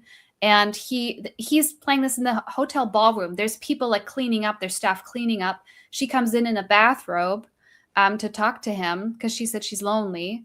And he tells everybody to leave so he can sexually exploit her on the piano, which again, to me, is exhibitionistic because everybody knows that's what's going to happen. He asks, in my opinion, even if you don't show your sex acts with whomever to people, if people who don't want to know about your business are forced to know about it, in my opinion, you are on the spectrum of exhibitionism. What do you think? Yeah. I think there's the exhibitionism, but there's also, I'm so powerful, I can make people leave. I mean, this is a general area. And what's the bet? There would always be a staff member who is able to, get in and see and not be noticed by them. So exhibitionist. And also we speed run all the different ways that she's never on eye level. We got him leaning his head against her, stomach, and she like strokes his head like a mom. And then shortly after, again, he's exploiting her on the piano. He also tries to kiss her twice. And the one rule that she told him is, I don't kiss. And he tries to violate it. This is supposed to be the height of sexual passion between them. First of all, like a piano is an uncomfortable. I don't see how that would be a very comfortable way for a consensual sexual act of whatever kind. I don't see how. But this is supposed to be the height of their sexual passion before the romantic love aspect comes into it. and is obviously physically uncomfortable for her. And he tries to violate her boundaries. This is attempted trying to kiss somebody who said, I don't want to kiss you, is attempted sexual assault on top of the prostitution violation. And it's like what I was saying before. Every punter tries to push through a boundary. And so you always put up a fake boundary over something and let them feel like they got the win. And this is how you know that they're not good people.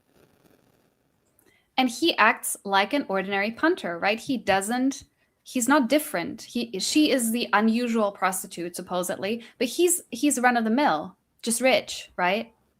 Yeah, he's just a wealthy guy pushing boundaries and trying to get what he wants for money. And it's the love story of the century. And because we just saw him attempt to sexually assault her on top of the inherent violation of prostitution, we got the second shopping spree. And I think this is when people think of the movie, the shopping scenes is what they remember, because Julia Roberts is gorgeous and she looks good in everything she wears.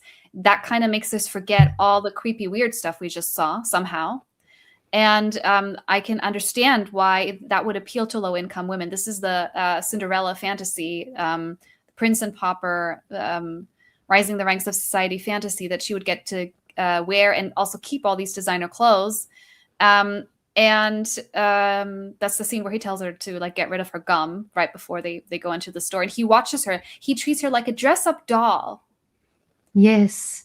Oh, it's and so the creepy. shots also break up her body into parts again. So it's all these body shots, like a waist and she's turning in a gown. It's just on her waist. And then it'll show the cleavage in another top that she's wearing. And then it'll go onto her calf, showing the shoes she's just put on. But it's not showing the whole outfit for most of this stuff. Yeah.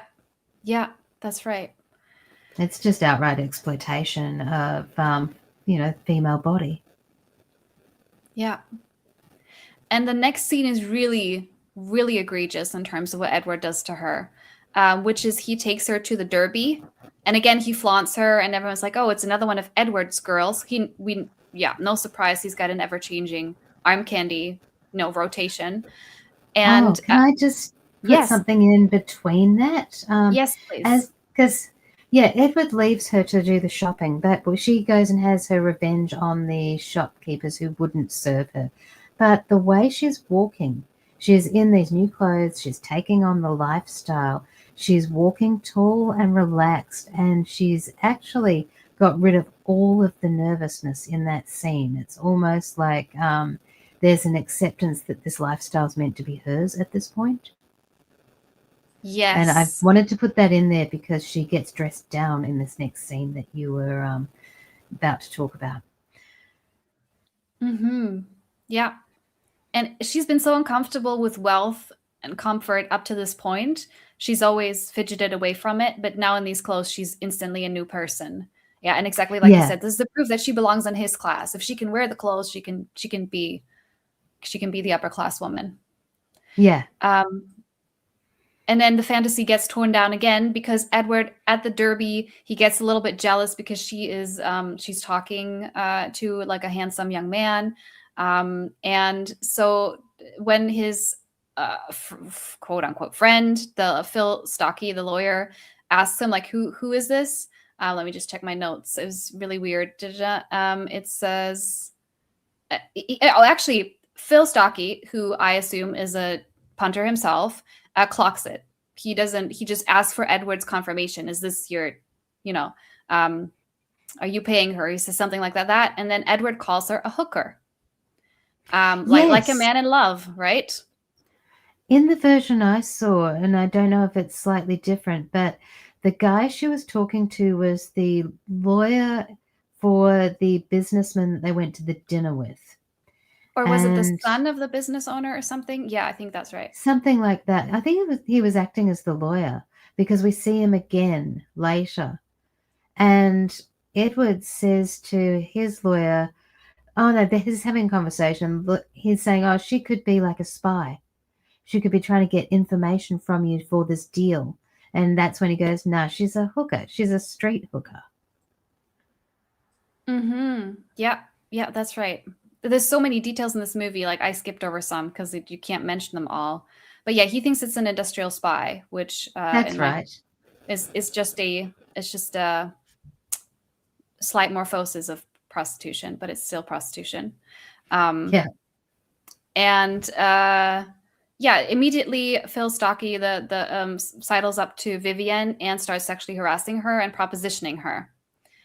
And she doesn't play along. She's instantly extremely uncomfortable. And she also instantly understands that Edward must have disclosed something. So for her at that moment, any fantasy that she could have possibly had that this is some kind of relationship or burgeoning relationship with Edward should have fallen apart permanently right here. It doesn't, but it should have. Yeah, and Julia Roberts did an amazing job of just showing that with her eyes, because like a lot of this was just her facial expressions as she was listening to this guy coming on to her and saying, "Can I hire you next week?" And you can just see like this disappointment and the shattering of this fantasy that she was playing into and just crashing back to reality. And it's all in her facial expression and body posture. She's a very, very good actress. And maybe I could believe that the 20-year-old woman might give into a fantasy. And I should say this is rare, but I have anecdotally sometimes heard of women developing some level of feeling for a punter. Very rarely, but I know a few anecdotes, including from women who told me this happened to them personally. I can see how that could happen from her end, like confused feelings about a buyer, or the clinging on to the wish that this one's different. This one could be a tolerable regular, or even maybe somebody who can get me out of this, or this could, especially if you have a history, which she'll later tell it. The scene coming up, she'll tell us she's got a history of extremely unhealthy relationships. I can see how the 20-year-old exploited woman could maybe kid herself about some of what's going on here. But all the men in here are completely clear-eyed about the power dynamics the whole time. And I don't buy that Edward thinks they got something real. And I did actually meet a woman she married a punter, but she stayed working in the brothel. And now he was living with her and living off her. So, there was really no fantasy in that either. She was just being exploited at both ends, at her work life and when she got home. And actually, Gary Marshall, the director, also asked the women on the Hollywood Boulevard if they ever develop feelings. And he said, like, it happens. They told him it happens. And then they would always describe dysfunction. That's his own remembrance of the conversations. He said, yeah, it happens, but it's dysfunctional in one way or another. And then he still went on and wrote a movie where supposedly it's not dysfunctional, except it's overtly dysfunctional.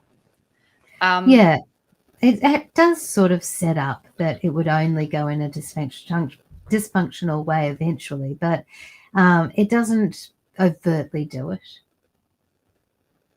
It's in the subtext. That's why you kind of have to do it. This is a movie that you're not really gonna grasp what's actually happening until ever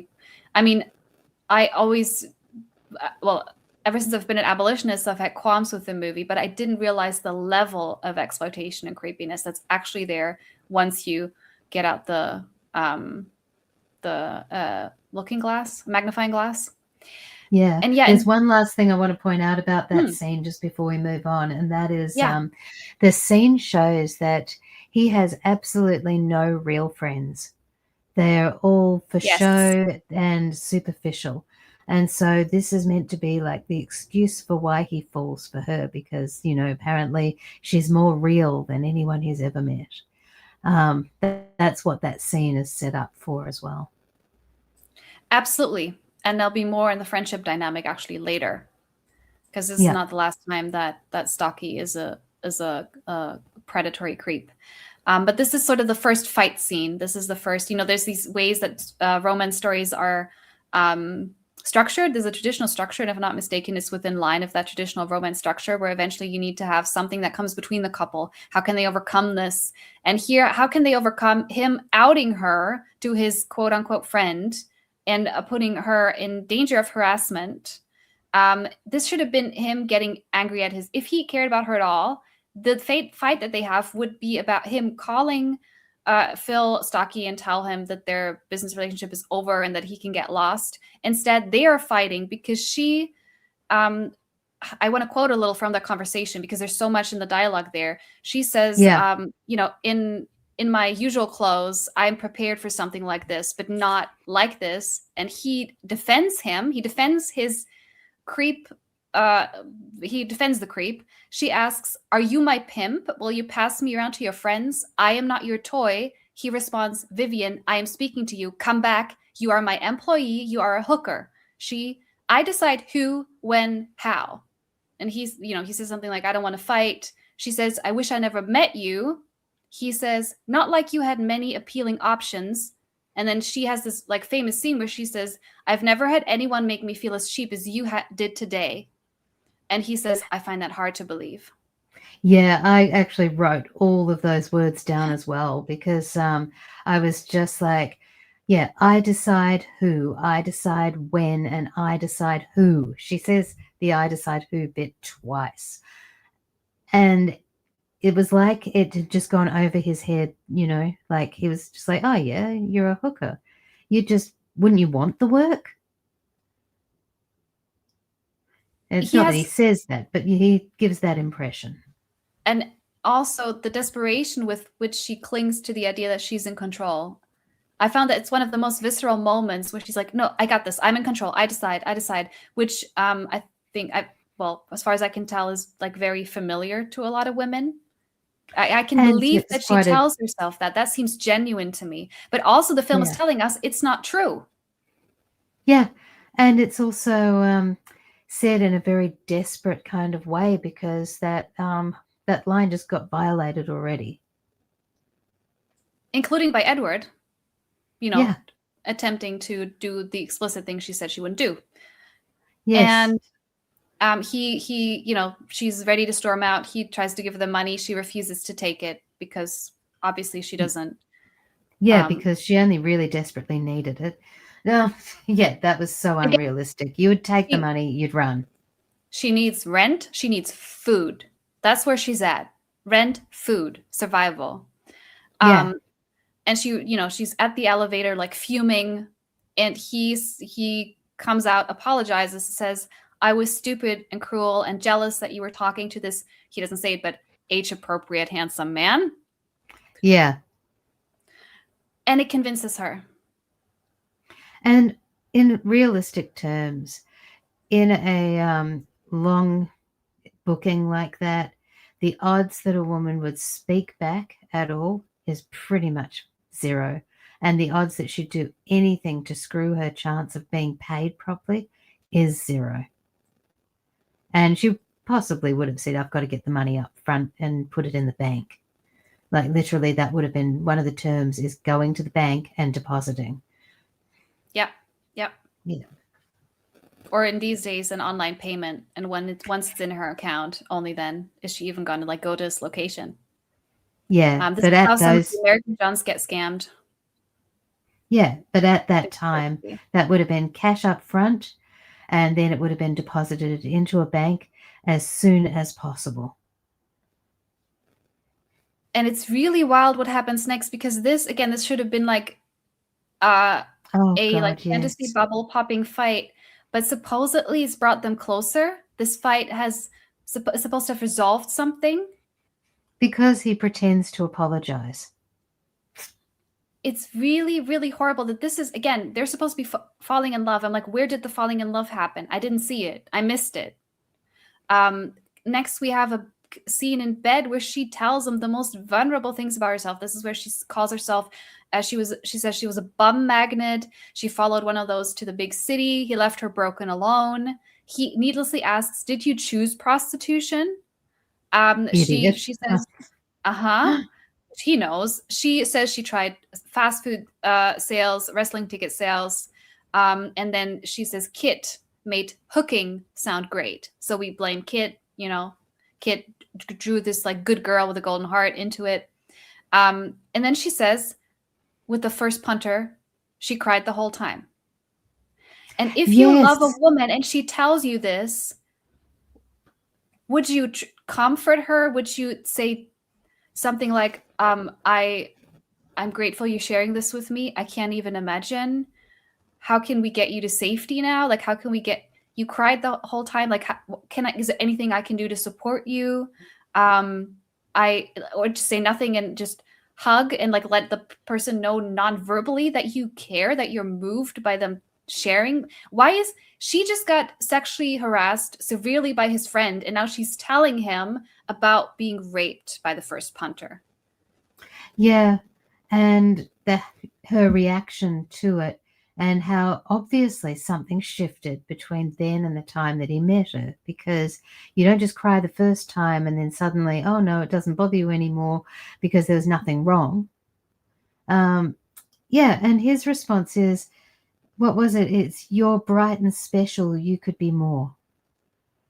That was his response to her. Such a weird response. It is. It's like, it's practically blaming her for being there in the first place. Like, why aren't you using your brain? Why aren't you doing something else? And Bright and then you've special is got what you that say to your history. student. This is what you say to your student, bright and special. Yeah. Yeah. And then there's that history sitting between them where he bargained her down from 4,000 to 3,000 with the money, and he knows now that she hates this. Yeah. He doesn't comfort her, and he practically blames her for it. He could have said, like, do you want to get dressed? Do you want to leave? This doesn't make him a good John, but on the rare occasion, I mean, I've read about it sometimes from, I've heard it from women, and I've read it on the forums where he says, like, I couldn't, like, she was struggling too much. I couldn't go through with it. I asked her if she needed help. That does happen sometimes, occasionally. This could have been it could have been like, oh my God, do you want to like put on some clothes, talk about how I can help you? Not that men do this necessarily selflessly, as we talked about. These like abusive relationships can spawn from there, where he wants her exclusively, and that's supposed to be the solution. But if he had any heart, he would stop exploiting her right that moment. Yeah, this is not a man who's in love with her. This is a punter. He doesn't give a shit. But this is supposed to be a really, really, really romantic scene. But they talk past each other the entire time. I'm like, I'm not entirely against the romance genre. Would admit that there are romance films that I enjoy. I probably have to look back and do a close read on some of them. But the point of a good romance story is understand these two people get each other. It might even happen in a short time, but they have chemistry, they have commonality, they have an understanding that is, doesn't just happen with anybody. And these two, Edward and Vivian, are always talking past each other. At least he's not really hearing her the entire time, pretty much. When she says important things, it's like, in one ear, out the other, which is kind of antithetical to an actual romance story. Yeah. Yeah. But it fits with the whole infantilizing her, that she hasn't got anything of value to say. Yeah. And in the next scene, we have the famous opera scene. Kind of really, love in the entire movie is replaced by opulence. So he gets an expensive dress. He rents out this super expensive jewelry. There's a very famous scene where he opens the box, and this was totally improvised to get a genuine reaction from Julia Roberts. At least they're not improvising any sex acts, which happens all the time on film sets. But here he improvises snapping it on her fingers. And I'm like, that too is not romantic to me. That is not like two people who trust each other being silly. I think that's what it's kind of supposed to mean. But I'm like, he's trying to trap her with wealth. For me, this is like a symbol of he's trying to make her his kept woman. And this snapping her with the jewelry box containing this mega expensive necklace that you can rent out. You don't own it, you rent it. Even he doesn't own it, he rents it. Or she is the necklace. The necklace is also a symbol for her. It's not romantic. It's, again, pretty uncomfortable to me watching this. Yeah, and in reality, why would he trust a hooker with a $250,000 necklace? Like, if she had a brain, she'd run and just leave everything that she owns behind and just sell that. Yes. It's like, just break it up and sell it in parts so nobody even knows that it's from that necklace. Yep. Yep. But instead, what happens next? More flaunting of opulence. He takes her in this ridiculous limousine to the airport, and they had to take a private flight to another city to go to the opera Yeah. there. And she looks like a fascinated child going to the circus for the first time. It is freaking ridiculous. And then, she gets moved by the whole thing, which is like them trying to say, because she's moved by opera, she's going to fit into his world. She's a real person, not like those crack whores, Not like Kit. and not like Kit. Yeah. And then she Yeah. behaves inappropriately again and tells another opera guest that she liked it so much she almost peed her pants. Yeah, and he makes something, it was, some other opera or whatever. And Yeah. then we have a love montage. I did not see any romance happening. This is like nearly like an hour and a half of movie, and I have not seen an actual romantic scene, a scene of genuine understanding, kindness, friendship, connection, realness. Not really. And we get this montage, and she's like, "Let me show you my world. Let me take you to like a bistro, a good one. Let's get some cheaper food. Let's get into. You show me your world, I'll show you mine." They do a picnic in the park. He reads her Shakespeare. Okay. They cuddle. And we don't hear how their conversations. So this is supposed to be where they have a couple like dynamic. They sink into girlfriend, boyfriend, but we don't see it. What do they talk about?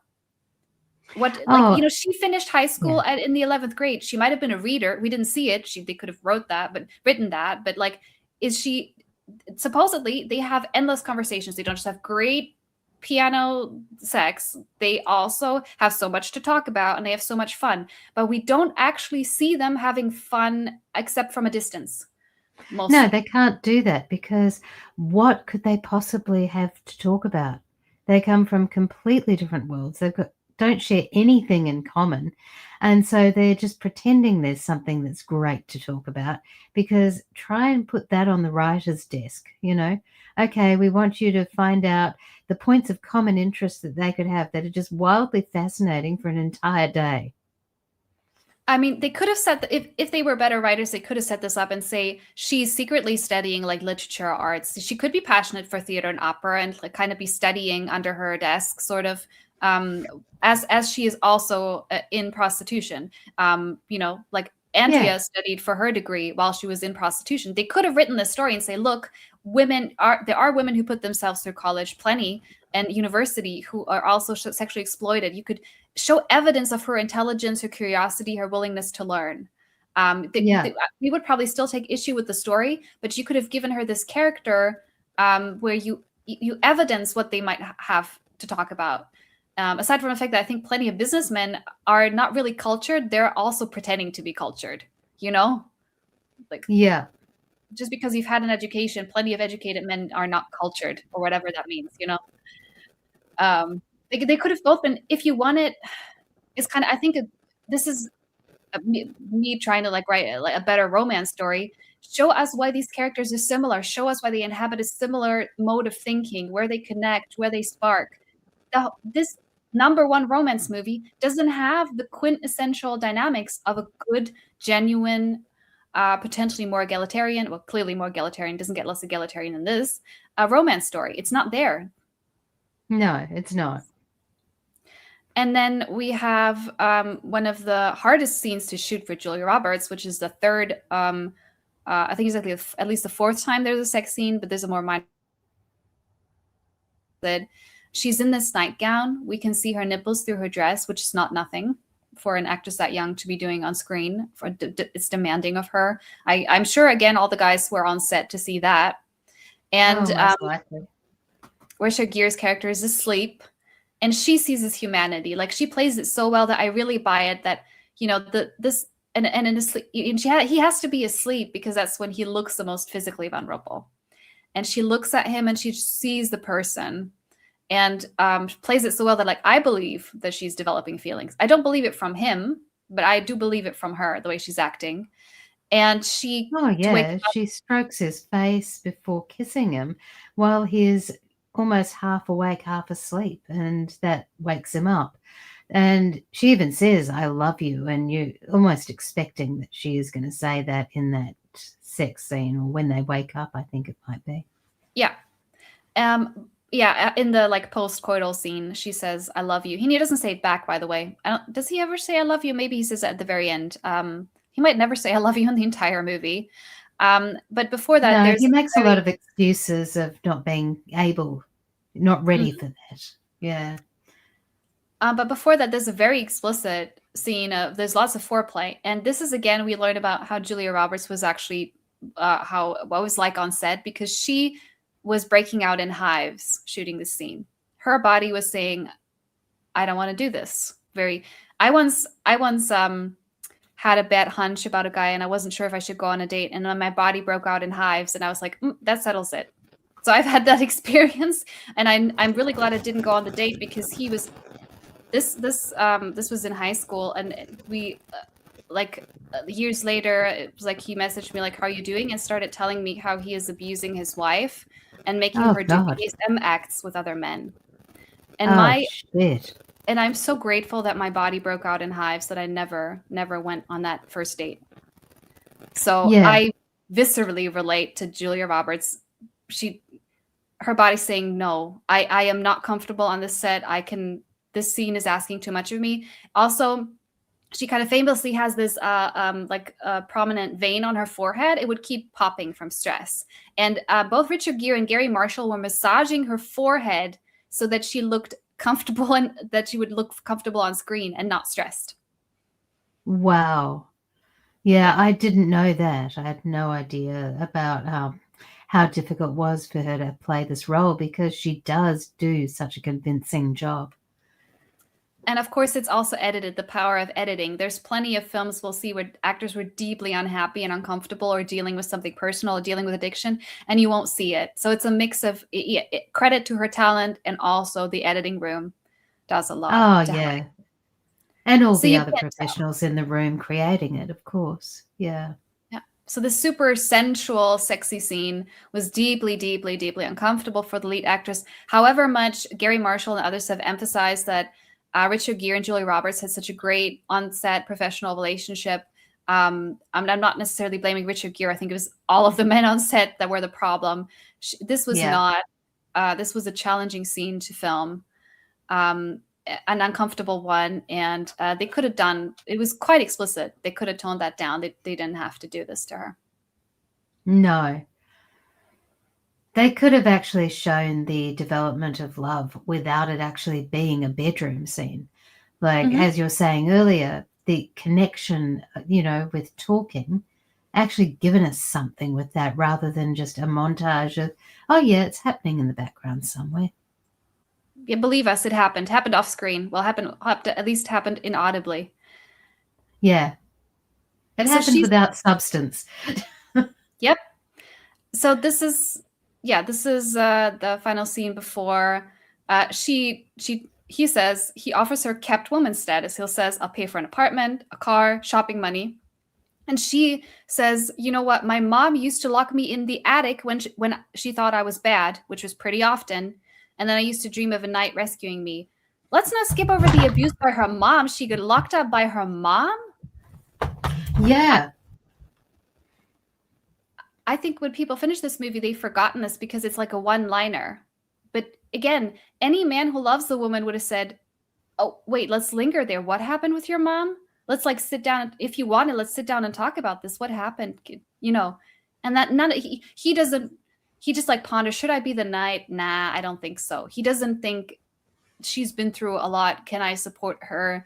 Um, can I at least pay her double, triple, or something to like help set her up?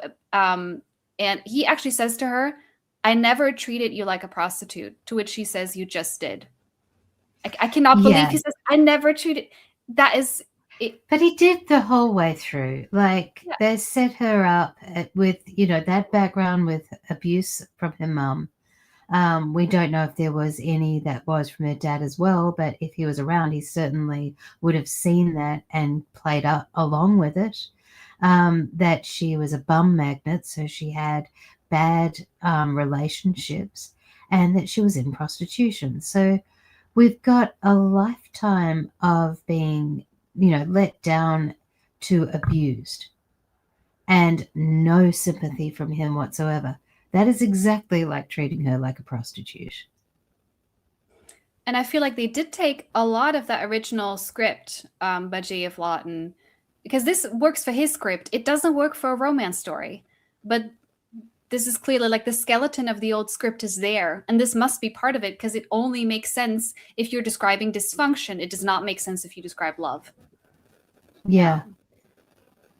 And this is then followed by Kit coming over to the hotel, also behaving super improper, because I guess that's just what them prostitutes do, right? Yeah, she's doing all the same stuff that Vivian did, but she's being scowled at a lot more, rather than sexualized like Vivian was. And she actually says to an elderly couple, she says, $50, Grandpa, for 75 your wife can watch, which is sexual harassment. Yeah, and then so I think somebody else laughs when somebody who works there sort of smiles or laughs with her. Mm-hmm. Yeah. Really, really strange scene. But again, to emphasize, she's one of the real, like, improper girls. She's a bad girl. Yeah. Mm-hmm. And then we learned that Vivian's money, she gives some of it to Kit to protect her from not having to become, so that Carlo doesn't become her pimp. Which probably at this point, the entire audience has forgotten that there was a pimp orbiting. Oh, I forgot to say, Carlo also propositioned Vivian. He was trying to get Kit to pay off her debts by sexually exploiting Vivian, as in like raping her. Yeah. And now Edward's money has saved them from that fate, at least for the time being. And then Vivian admits that she is in love with Edward and Kit. But then Vivian says, but it doesn't happen to girls like us. Like, this doesn't happen, right? And and then she says, think of Rachel. I don't know who Rachel's supposed to be. And she says, think of Skinny Marie. So she harkens back to the murder victim from the start, that the entire audience, we've seen so much glamour, superficial glamour, that this has probably been forgotten. And then Kit says, those were very specific cases of crackheads. Yeah. Yeah. So she too is putting a distance, like Kit's saying, well, you and I are not like them. So why couldn't you have the billionaire? Yeah. Rather than the dumpster death. Yeah, and she asks her, name one name, and she says, Cinder fucking Rella. And this, I find this whole scene, again, what's up with the characterization of people? I can see Vivian wavering. That makes sense. But why is Kit encouraging it? Is she supposed to be that blue-eyed?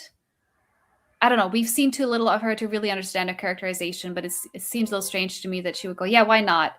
I can see her saying, it's a good deal, take the deal, be the kept woman. But for her to suggest this could be love, it seems very strange to me. In what way has Kit been portrayed as romantic before? And that's not the way anybody in the industry would actually speak. Like, you'd be like, what? You actually like this guy? What do you even know about him? He's just some rich dude who showed you a fantasy for a week. Move into the property. Take what you can get from him. But don't take him seriously. Yeah. And then in the next scene, we have Edward's breaking good moment where he decides, you know what, I'm not destroying companies anymore. I'm going to start putting them together. And he says to and honestly, I just have to emphasize this again. This is not good writing in the sense that a man getting rich from something productive rather than destructive doesn't suddenly make him a good person or a fit partner. I can imagine it makes him feel good. I can see how a really narcissistic personality or whatever, I know people take issue with narcissistic, whatever, a manipulator personality would. A lot of abusive men, including a lot of abusive punters, are like human rights lawyers. I remember vividly One friend of mine who's exited from prostitution saying she kept getting exploited by this human rights lawyer who's like on TV bragging about his human rights work just because the man is now doing relative good in his business while still raking in completely disproportionate amounts, of course. This is not therapy. He's not cured. He's not changed. You could write a story about a man breaking good. I think there's other movies that have done a better job at a man reforming because he sees genuine human connection is more precious than power. You can write the story, but it has to be done carefully. This is not good writing. This is, unless the entire audience is like, again, high on patriarchy, I don't know how you would actually believe he has changed as a human being in a week. Yeah, and even if he had always been like that, it wouldn't actually make him a nice guy. Like, one of my punters was a minister, and I would literally get dropped off at the church, and it was on the podium that he'd always want to be on the podium for it, like where he ministers his church. Like, no, they're not good guys. Yeah.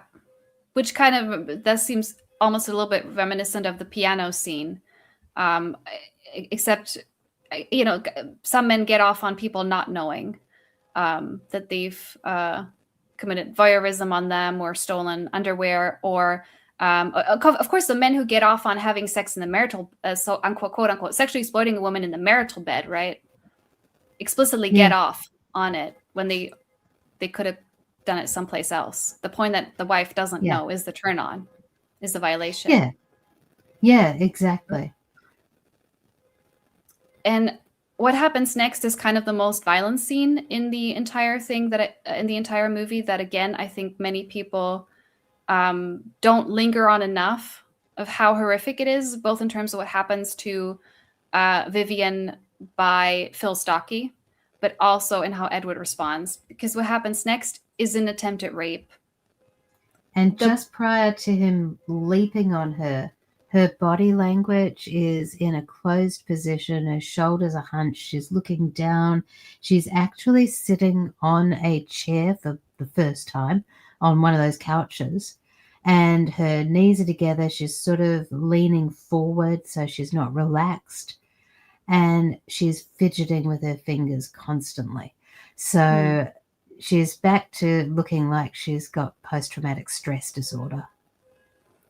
And understandably so, because what happens next is completely realistic. He starts calling her little woman. Hooker says, maybe doing you is so good that it's worth losing millions of dollars, which is absolutely what the film suggests, in my opinion. And then he moves closer and closer, touches her leg. She bites him. He bites back. She screams. He says $20, $30, and then he's on top of her. And he also punches her at one point. He slaps her, I think. Slaps. Okay. It's then Edward who comes in, and then he punches Phil Stocky, punches the lawyer. That's right. He pulls him off him and then punches him, and yeah. And this somehow means that he's a good guy because he didn't stand there and watch the rape. Which men do all the time. Yeah, well, true, they do that. But yeah, it doesn't automatically mean he's a good man. I mean, he did pay a woman to gain access to her body. Yeah, you know, interrupting a rape does not make you a grand forever hero. It's like, it's your minimal common decency to your fellow people. If you have the physical strength to stop a rape, and it does not make him a good love interest or anything. And what happens next is he doesn't give Phil a big lecture on, you're a rapist, what's wrong with you? No. I'm reporting you to the police. He says, Edward says to Phil, you never loved me. You just wanted to be a rich man by working for me. Get out. Yeah, it was all about him, not about what just happened to her. And even the conversation, you know, the talk they have afterwards isn't about anything that just happened to her. Yeah, while she is she's bruised and, like, you know, there's I guess a cooling pad of some kind. And Vivian says that she's been hit in the face before and that men seem to always know where to hit her in the face or slap her. Yeah, she's like, why do men always know to hit in that particular spot where it makes it feels like your eye is going to burst? And Edward, the great hero of all men and a true man who understands women, says not all men hit women. Oh, which and is then he tries to get bizarre. her to stay another night for free.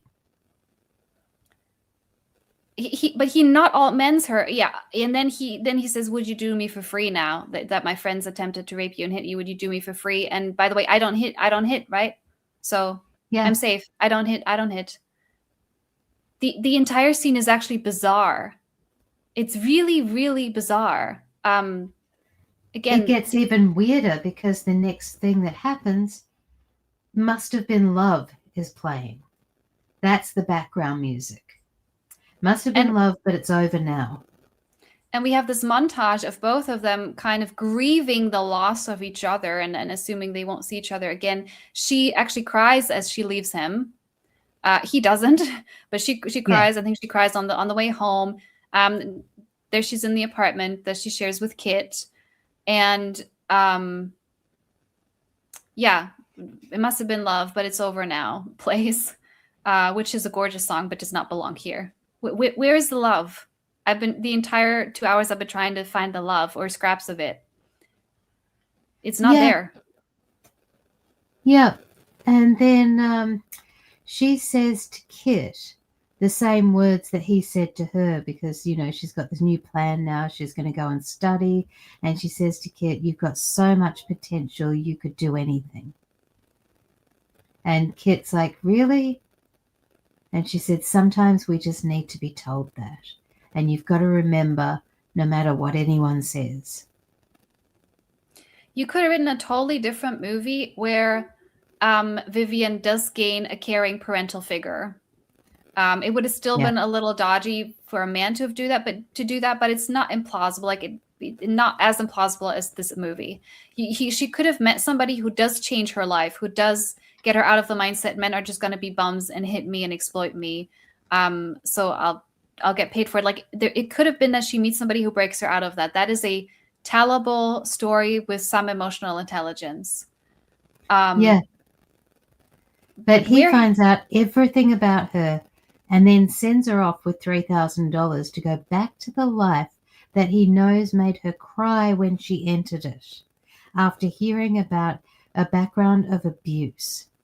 And that she's been hit several times, presumably by boyfriends and or John's. And he's meant to be the guy who's in love with her. That's meant to be what an in-love man does.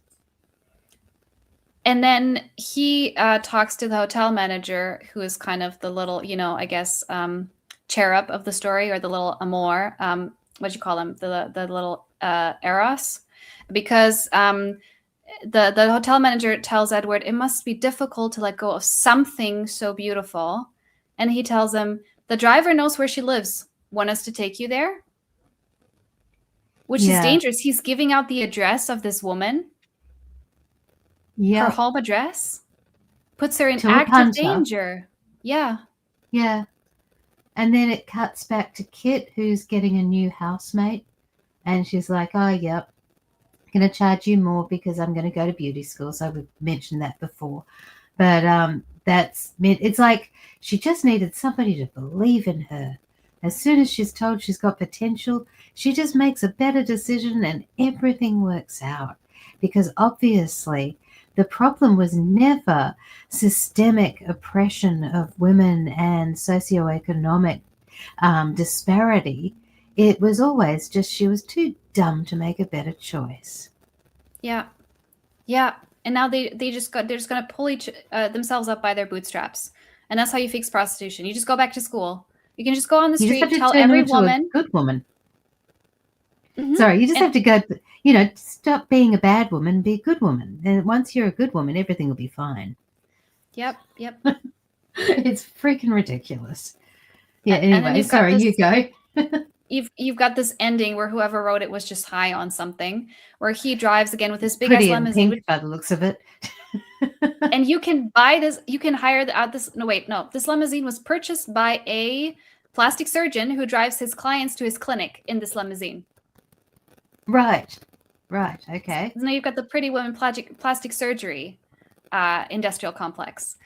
And yeah, this is Edward arrives and there's opera music playing that blasts from nowhere. It's a very plausible scene on every account. And he's like, like a knight on his carriage or whatever with the roses out, through the roof of the limousine, and the whole neighborhood can hear him. Everybody can stare. He can perform for everybody again and ambush her. And she sees him out the window, and they meet each other on the fire escape. And we are now supposed to believe he's deeply in love, and they're going to have a healthy long-term relationship, potentially marriage. And it says, he asks, what happens when the knight rescues the princess? And she says she rescues him right back, because they saved each other from misery, right? Yeah, and I do think this scene was inspired by Pretty in Pink. I haven't seen that. Yeah, and The Breakfast Club. They both have scenes like this in them. The Breakfast Club ends on a scene like this, whereas Pretty in Pink has it somewhere in the middle of the movie. Now, this is a real romantic trope, which, yeah, I mean, we got plenty of movies where men like mock women, insult them, and then they're supposed to be in love. That's a pretty standard, gross romantic comedy trope. And that's what he's been doing to her. He's been mocking and humiliating her, plus the sexual exploitation. But after it says, like, she rescues him right back, that's enough feminism for 1990, and they do a really over-the-top, intense French kiss. And I wonder how many times they shot that. It was weird. And then it ends. Yeah, roll credits. And we're meant to believe that this is a romantic comedy, that it was funny, and that this was some kind of ideal boyfriend or husband-to-be, and that she's some kind of ideal role model for women to want to be. Yeah. I don't know if he ever even really explicitly tells her that he changed his entire business model. Maybe he will. But for her to start seeing him in a different light, he has to demonstrate to her, I am different. I changed. I see the consequences of my actions. I take responsibility. I mean, I still don't think you can go from John to healthy lover of any kind. But he doesn't even do that. He doesn't even tell her, this is what I'm doing in the business, and this is how my mind changed because you've shown me this is not who I want to be. I don't want to relate to people like that. Like, that never even happens. Where is the scene where she learns about his transformation? She just believes that on goodwill. And where is the scene that he actually acknowledges her life and the difficulties within it? Yeah. That never happened. So what is there to actually like about this guy outside of his money? And the idea that them being together would end quickly, and that she would get sexually harassed or assaulted or get, raped potentially several more times as soon as people find out. And they will find out because, there's, I mean, we can't rely on him to keep his mouth shut. And I don't know, somebody could hire a private investigator, or it's just there's gotta be rumors, because she's a much younger woman of a mysterious past. She's not from some business family that you can locate. Like, it's gonna come out, and absolutely her prostitution history will haunt her reputation in his social circle. And also, as the assumption that he is just gonna not use that against her when they fight, and not go like, I can't believe you embarrassed me at dinner again, or is he just gonna exhibitionistically parade her for the rest of her life? And it's like, yeah, I married the hooker, what you gonna do? Like a Trump, like a Donald Trump. And what about when her looks fade? Is he just gonna go, oh, I'll find another hooker? And just a few tiny few facts about Richard Gere, which are interesting, because literally right now he's shooting a new movie, which you can see on the left here. It's called Asymmetry. In 2026, Richard Gere is 76 years old. He's shooting a movie about a 50-year age gap, about an author and his editorial assistant who fall in love, and it's co-starring Diana Silva's 28, pictured on the left here. That's the movie he's shooting right now. Oh, and gross. it turns I know. I'm sorry, but that just disgusts me. I understand she, at 28, yes, she's an adult, but I feel like, anything from like maybe over 35, what adults do is their business. But under that, it's like till 25, you need for your frontal lobe to finish developing, and then you need a good 10 years of just life experience before you go and, have any kind of age gap relationship, and know that it's not some kind of coercive or lifestyle factor that isn't solid, Yeah. And I think it's an incredibly rare event that there's an age gap either way around.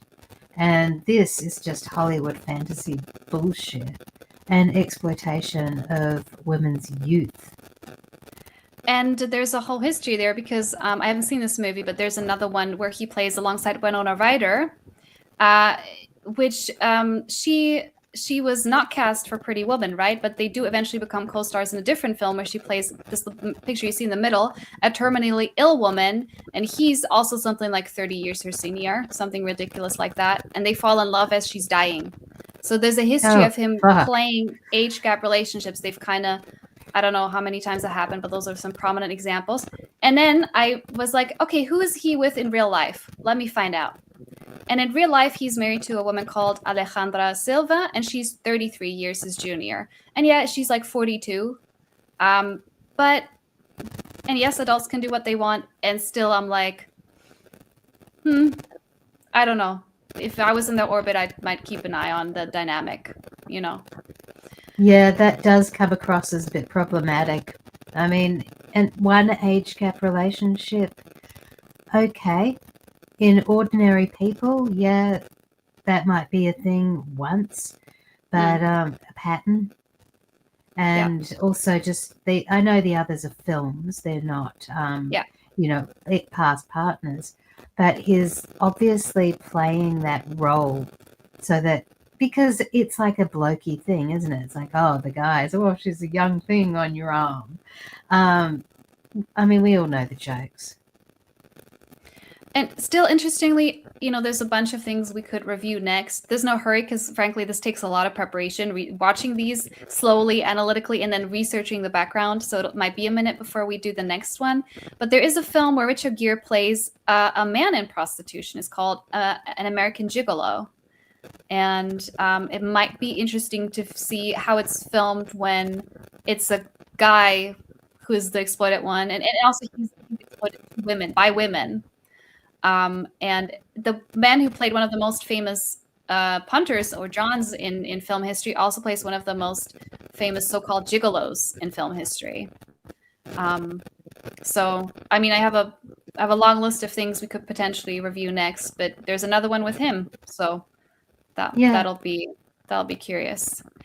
We've been going 2 hours, 20 minutes. I think that's plenty, but do you feel like there's anything we didn't cover that you want to leave the audience with as we go out of this conversation?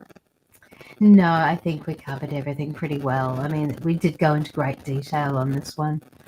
And is there any questions? Because you can see comments, I can't, so...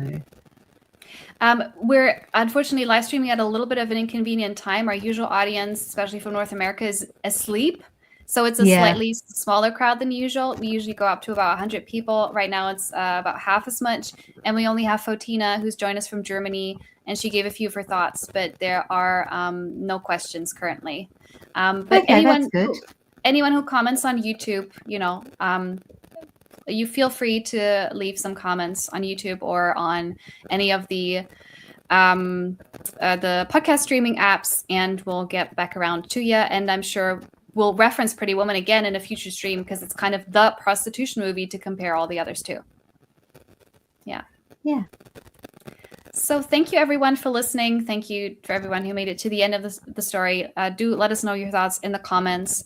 Consider following our channel. We will be doing more movie reviews, TV show reviews. Consider liking, subscribing. It helps our little grassroots project stay afloat. Just the engagement and support. So thank you, everyone, so much. Yeah, thanks, Elly.